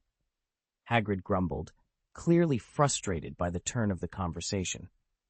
John, who had arrived after watching the game, hesitated at the doorway, debating whether to enter. He glanced at the dog food in his hand, considering the timing. While he could afford to wait, the ever-hungry ghost Yaya, a gluttonous specter known to them, certainly could not. The sound of drooling was almost audible to him. It was a mystery how the large dog had come to recognize Tom as its leader, seemingly in exchange for food. Deciding to make his presence known, John knocked and pushed the door open. Inside, he found Hagrid wearing an expression that was a mix of anger, annoyance, and sulkiness. The three young students, Harry, Ron, and Hermione, were also there, gathered around a table laden with rock cakes. John couldn't help but hope that Hermione's father, a dentist, would be able to repair any damage hard treats might cause to their teeth. The room was filled with a tense atmosphere, but John's arrival seemed to momentarily distract everyone from their previous conversation. He couldn't help but smile at the thought of how mundane concerns, like the state of one's teeth after eating rock cakes, could momentarily pause the more serious, magical dilemmas they faced. Chapter 18. Guessing and Quirrell. "I swear, Hagrid is definitely hiding something," Harry declared as they left Hagrid's hut. After John had set down the dog food, they had departed with a sense of unease. Both Hermione and Ron agreed that Hagrid seemed to be concealing something. Their only clue at the moment was Nicholas Flamel. Harry, eager to unveil Snape's true intentions, mentioned, "The name sounds familiar, but I can't place it." He was haunted by the feeling that he had encountered the name before, yet he couldn't recall where or when. The package Hagrid had retrieved from Gringotts, which Snape seemed so interested in, was somehow connected to Nicholas Flamel. Turning to John, who had proven to be exceptionally insightful, Harry asked, "John, does the name ring any bells for you?" After a moment of contemplation, John shook his head apologetically. "Sorry, it doesn't ring a bell, but we could check the library. If there's no record of him there, then perhaps he doesn't exist." The suggestion sparked a glimmer of hope in Harry's eyes. Hermione, who had been about to propose the same idea, quickly added, "Let's hurry then. It would be best if we could find something before Christmas." With plans to return home for the holidays, she and Ron were pressed for time, hoping to uncover the mystery within the next 20 days. The mention of Christmas cast a shadow over Harry's mood. The thought of returning to the Dursleys and enduring the cramped cupboard under the stairs, not to mention Dudley's bullying, was disheartening. Hearing his friends discuss their holiday plans, Harry couldn't help but express his dread. "I don't want to go back there. It's awful." Ron and Hermione offered their sympathy, finding it hard to imagine having such dreadful relatives.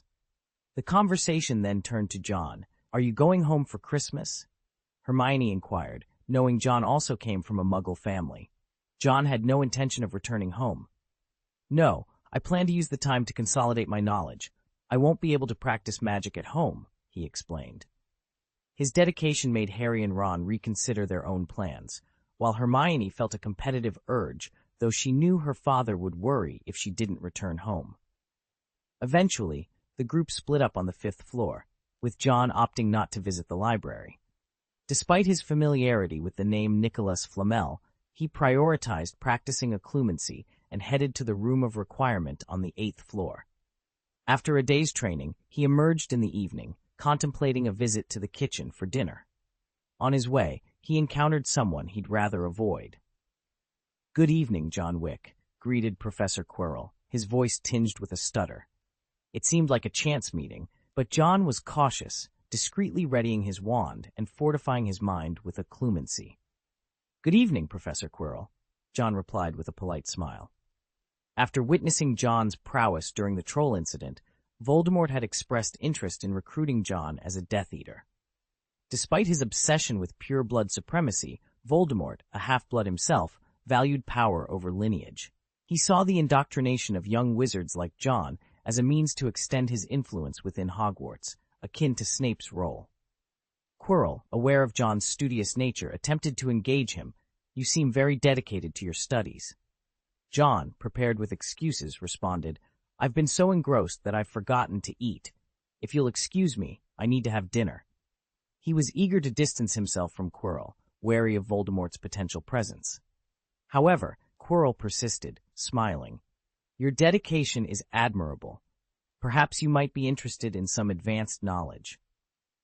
In the restricted section, John's sudden departure, marked by a visible longing for the forbidden knowledge contained within, did not go unnoticed. Professor Quirrell observed this with a mix of disdain and opportunity in his eyes.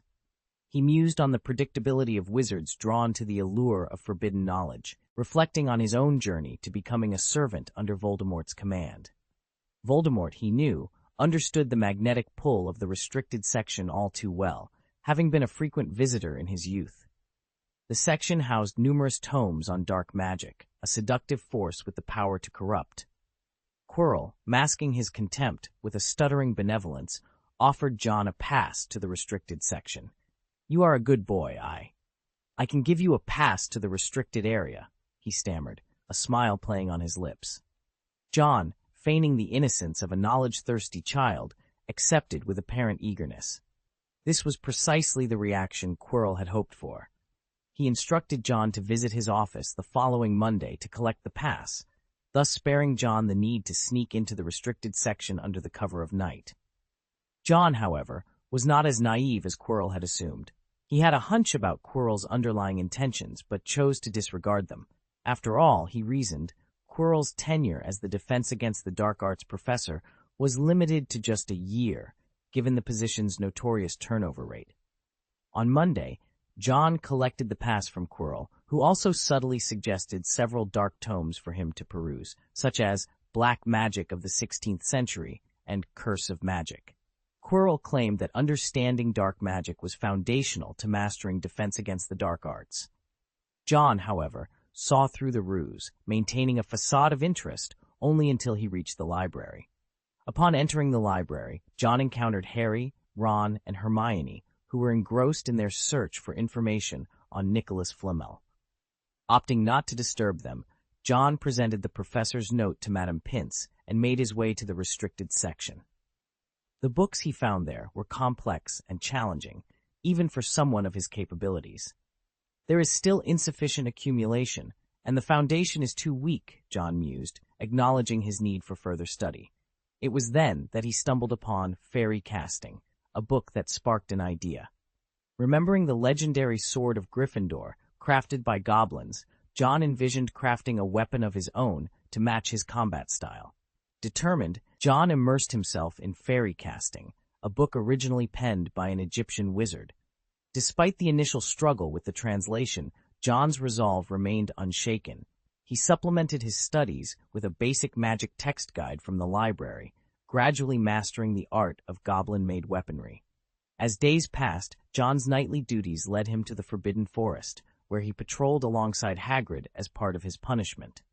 Upon arriving at Hagrid's hut, Fang, Hagrid's boisterous dog, greeted John with affection. Hagrid chuckled. "Yaya likes you very much." John, momentarily distracted from his scholarly pursuits, couldn't help but smile at the simple joy of the moment, a stark contrast to the dark corridors of knowledge he had been navigating. Fang sniffed at his sandwich pocket. "Are you sure it's not hungry?" Chapter 19. Night Devil and the Giant Spider. Several days had passed since the tragic demise of the unicorn. In that time, Hagrid had engaged in discussions with the magical creatures residing in the Forbidden Forest. Through conversations with a centaur, he learned of a malevolent presence lurking within the forest's depths. Consequently, Hagrid and I decided to patrol the forest's perimeter that night, with Fang, Hagrid's enormous yet cowardly dog, leading the way. Despite his size, Fang was far less courageous than even Tom. As we patrolled, a spider the size of a human head suddenly appeared before us, causing me to grip my wand in terror, ready to defend myself. "What a massive spider!" I exclaimed, my voice trembling. "Wait, this is a descendant of Aragog," Hagrid interjected, stopping me in my tracks. Under my wary gaze, Hagrid seemed to communicate with the spider. "Aragog sent for me," he explained. Aragog, a friend of Hagrid's since childhood, had taken refuge in the Forbidden Forest following an incident involving Hagrid. Over the years, Aragog had grown into an ancient and formidable spider. I could only nod, somewhat dazed by the revelation. Hagrid's fearlessness was astonishing. I couldn't help but think that Ron would likely faint at the sight of such a creature. We followed the spider to a cave, where the sight of numerous spiders crawling around sent shivers down my spine. Inside, the spiders we had seen outside seemed minuscule in comparison to the dozens of human-sized spiders that dwelled within. "Hagrid, are you certain they're friendly?" I asked, my voice laced with nervousness. "Don't worry, these spiders are Aragog's offspring and won't harm you," Hagrid assured me, though I remained skeptical. The sight of the spiders salivating did little to ease my fears. My hand clutched my wand tightly, ready to defend myself at a moment's notice. At the cave's end sat a gray spider the size of a car, its eyes clouded by cataracts. This was Aragog, the Acromantula. "Here you come, Hagrid," Aragog greeted, his voice filled with warmth for his old friend. He restrained his offspring from advancing and shared troubling news about the Forbidden Forest. "An evil entity has entered, preying on unicorns, he revealed. Hagrid had tasked Aragog with investigating the unicorn's death, prompting Aragog to dispatch his offspring throughout the forest. This creature is formidable. Several of my children have fallen to it. It moves like a phantom, Aragog reported. Despite the Acromantula's preference for human prey, Aragog had ordered his offspring to spare Hagrid. However, the creature that had ventured into the forest was powerful, rivaling even an Auror in strength. Hearing this, Hagrid's concern deepened. The evil entity had not ceased its pursuit of the unicorns, whose blood, though cursed, could stave off death for those on the brink. I understand, Aragog, Hagrid said, preparing to leave. However, the surrounding Acromantulas began to close in. Aragog? Hagrid questioned, puzzled by his friend's actions. Aragog apologized, explaining, I instructed my children not to harm you, but they cannot resist the presence of others. Realizing the danger, Hagrid acted swiftly. John, let's go. Lifting me up, Hagrid charged through the cave like a human bulldozer, sending any obstructing spider flying. The spiders, sensing a rare opportunity to feed, were relentless in their pursuit. I, too, refused to hold back. Drawing my wand, I cast a spell at an advancing Acromantula. Reducto! A burst of white light struck the spider, sending it reeling back, wounded but alive. Nice charm, Hagrid complimented, impressed by my actions. Despite Hagrid's imposing stature and gentle nature, it was clear that the Forbidden Forest held dangers that even he could not always protect against. Our escape from the cave was a testament to our combined strength and determination to survive the perils hidden within the forest's shadows. John, despite his tough exterior, was actually quite sensitive. He found himself being carried by Hagrid, which spared him the effort of dodging and allowed him to focus solely on fortifying his defenses. Casting Incendio, his wand emitted flames that set a spider ablaze. Then, with a swift Wingardium Leviosa, he sent a fallen log crashing into another spider from behind. Amidst the relentless assault, John's magical energy was rapidly depleting. In a desperate move, he grabbed a stone and hurled it at an approaching spider. Suddenly, he felt a surge of warmth as his magical power was replenished. Ding! Magic power successfully upgraded, current level 3. An Acromantula, as large as a small car, emerged in front of him. John, with renewed vigor, aimed his wand and cast Reducto.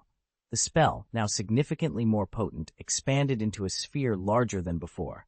Upon impact, the giant spider's body was riddled with cracks before shattering into pieces. The spell's power had more than doubled. Turning around, John dispatched another pursuing spider with the same spell. With Hagrid's assistance, they managed to escape the spider's lair. Once safe, Hagrid expressed his regret. Sorry, John. I thought Aragog could control them. It was true that Aragog had control over the spiders in the past, but now, weakened by age, his influence had waned. The younger spiders no longer heeded his commands as they once did.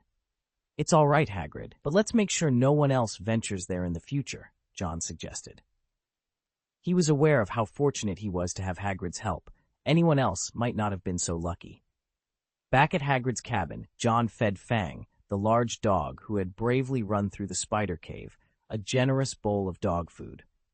After bidding Hagrid farewell, John returned to Hogwarts and checked the Marauder's map. Noticing Professor Quirrell's absence from his office, he received a notification: enhances stealth and visibility in the dark, increases damage of stealth attacks. After completing his night patrol, John turned off his wand light, blinked twice, and allowed his eyes to adjust to the darkness. The corridors, though not as clear as in daylight, became visible enough to navigate. This will make things much easier, John thought, appreciating the night demon's ability to enhance his stealth, making him nearly undetectable even without the disillusionment charm. In the days that followed, John found himself frequently encountering Professor Quirrell. Quirrell, who initially seemed disinterested in teaching, paid meticulous attention to John in private, often suggesting that John could come to him with any problems. He even hinted at possessing advanced knowledge of dark magic.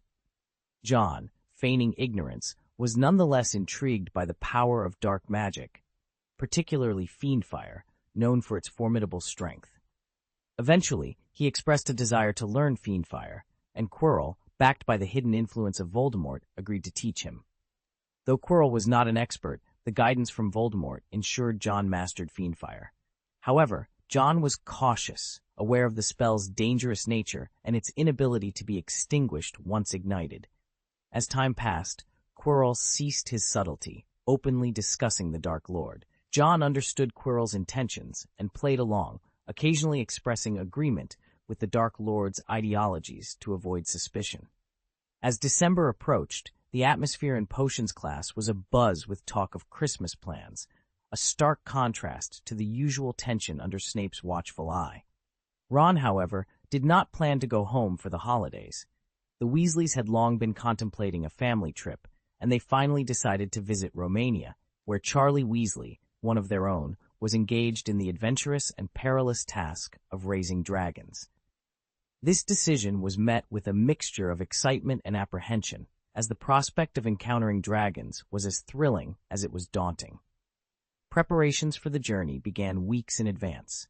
Mrs. Weasley meticulously packed all the essentia, ensuring that nothing was left behind that could be of use in the unpredictable environment of a dragon sanctuary.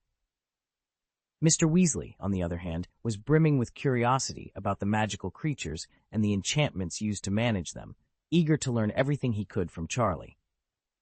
The day of departure arrived, and the Weasley family, buzzing with anticipation, made their way to the designated portkey location. With a familiar lurch in their stomachs, they were whisked away, leaving the familiar sights of the burrow behind for the rugged landscapes of Romania.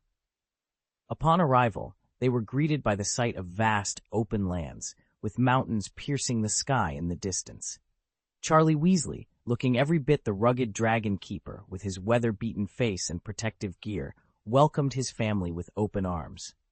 His excitement at having his family visit was palpable, and he eagerly led them towards the dragon sanctuary, explaining the safety protocols with a seriousness that underscored the dangers they might face. The sanctuary itself was a marvel to behold. Enclosures of varying sizes dotted the landscape, each designed to cater to the specific needs of different dragon species. The air was filled with the sounds of dragons, roars, growls, and the occasional sound of large wings beating against the air. The sight of these magnificent creatures up close was awe-inspiring, leaving the Weasleys spellbound. Charlie took them on a tour, introducing them to the dragons he cared for. He spoke of each dragon with a mix of respect and affection, sharing stories of their unique behaviors and the challenges he faced in caring for them.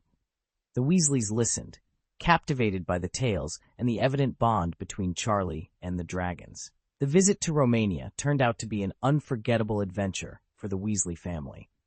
They left with a deeper understanding of Charlie's work and a newfound respect for the majestic creatures he dedicated his life to protecting.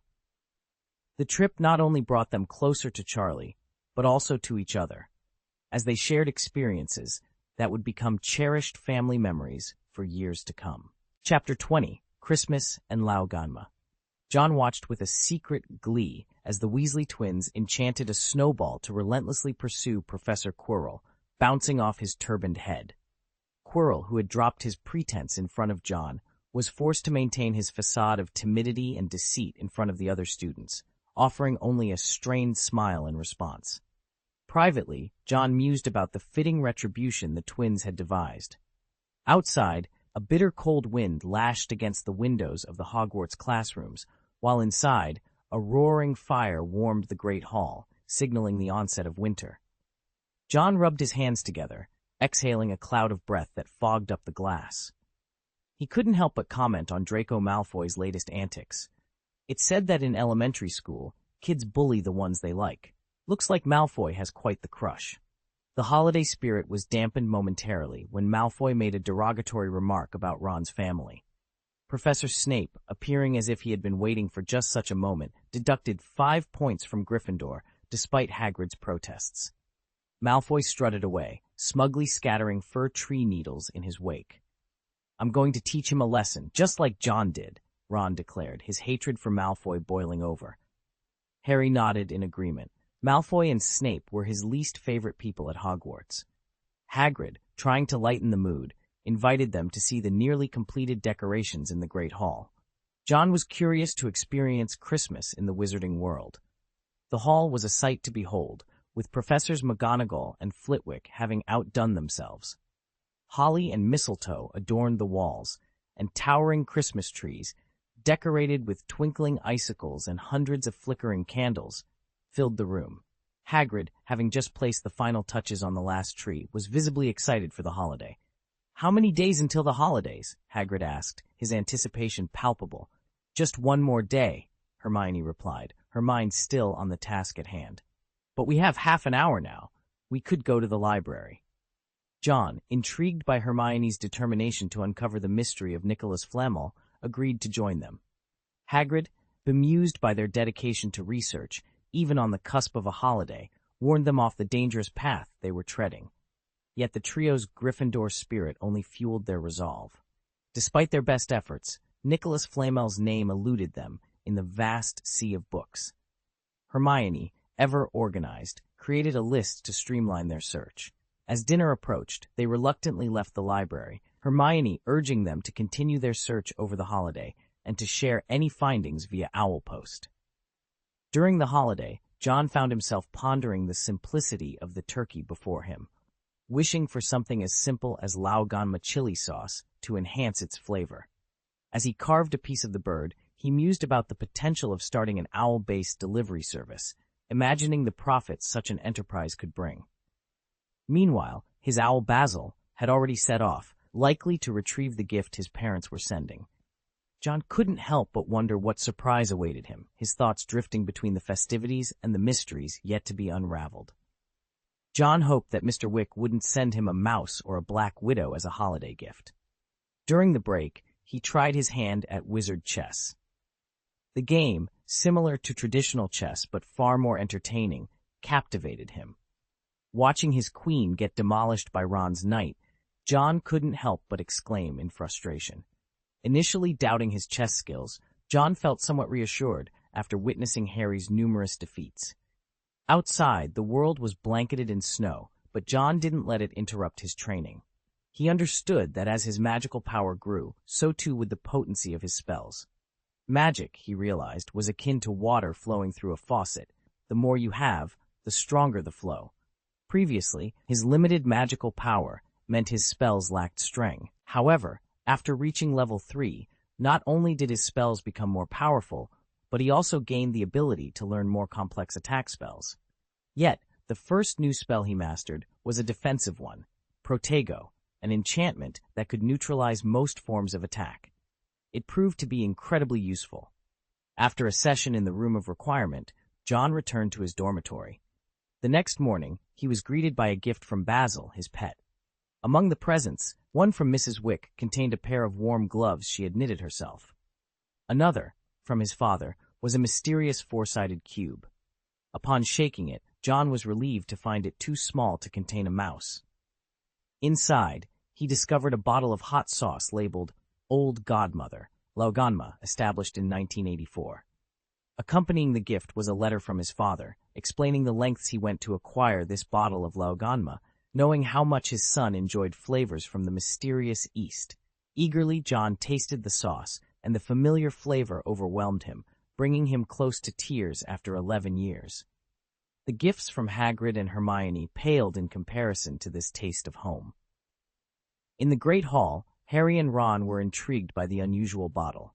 John introduced them to Laoganma, and they experimented with it, dipping their food into the sauce. The unique blend of spices opened a new culinary world to them, despite Ron describing the taste as strange, spicy, and unusual.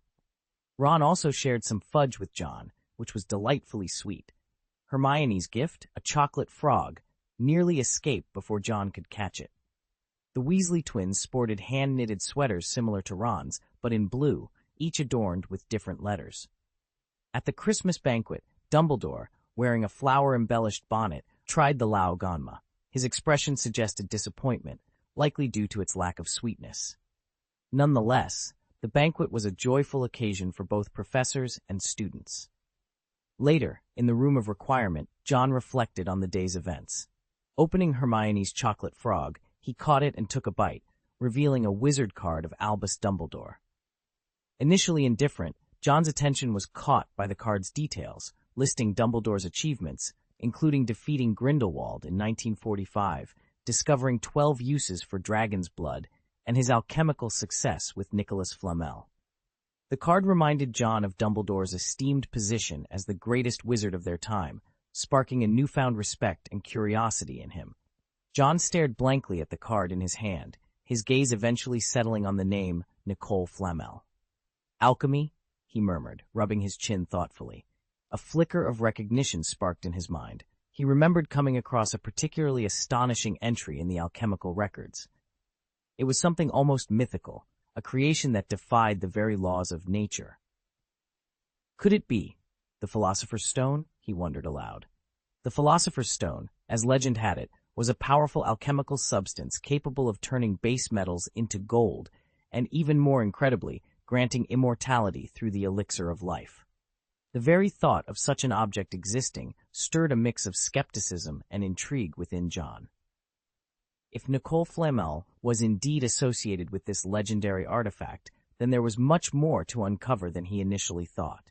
Determined to learn more, John decided to delve deeper into the mysteries of alchemy and the enigmatic figure of Nicole Flamel. Little did he know, this curiosity would soon lead him on an unexpected journey, intertwining his fate with ancient secrets and magical discoveries far beyond his wildest imagination.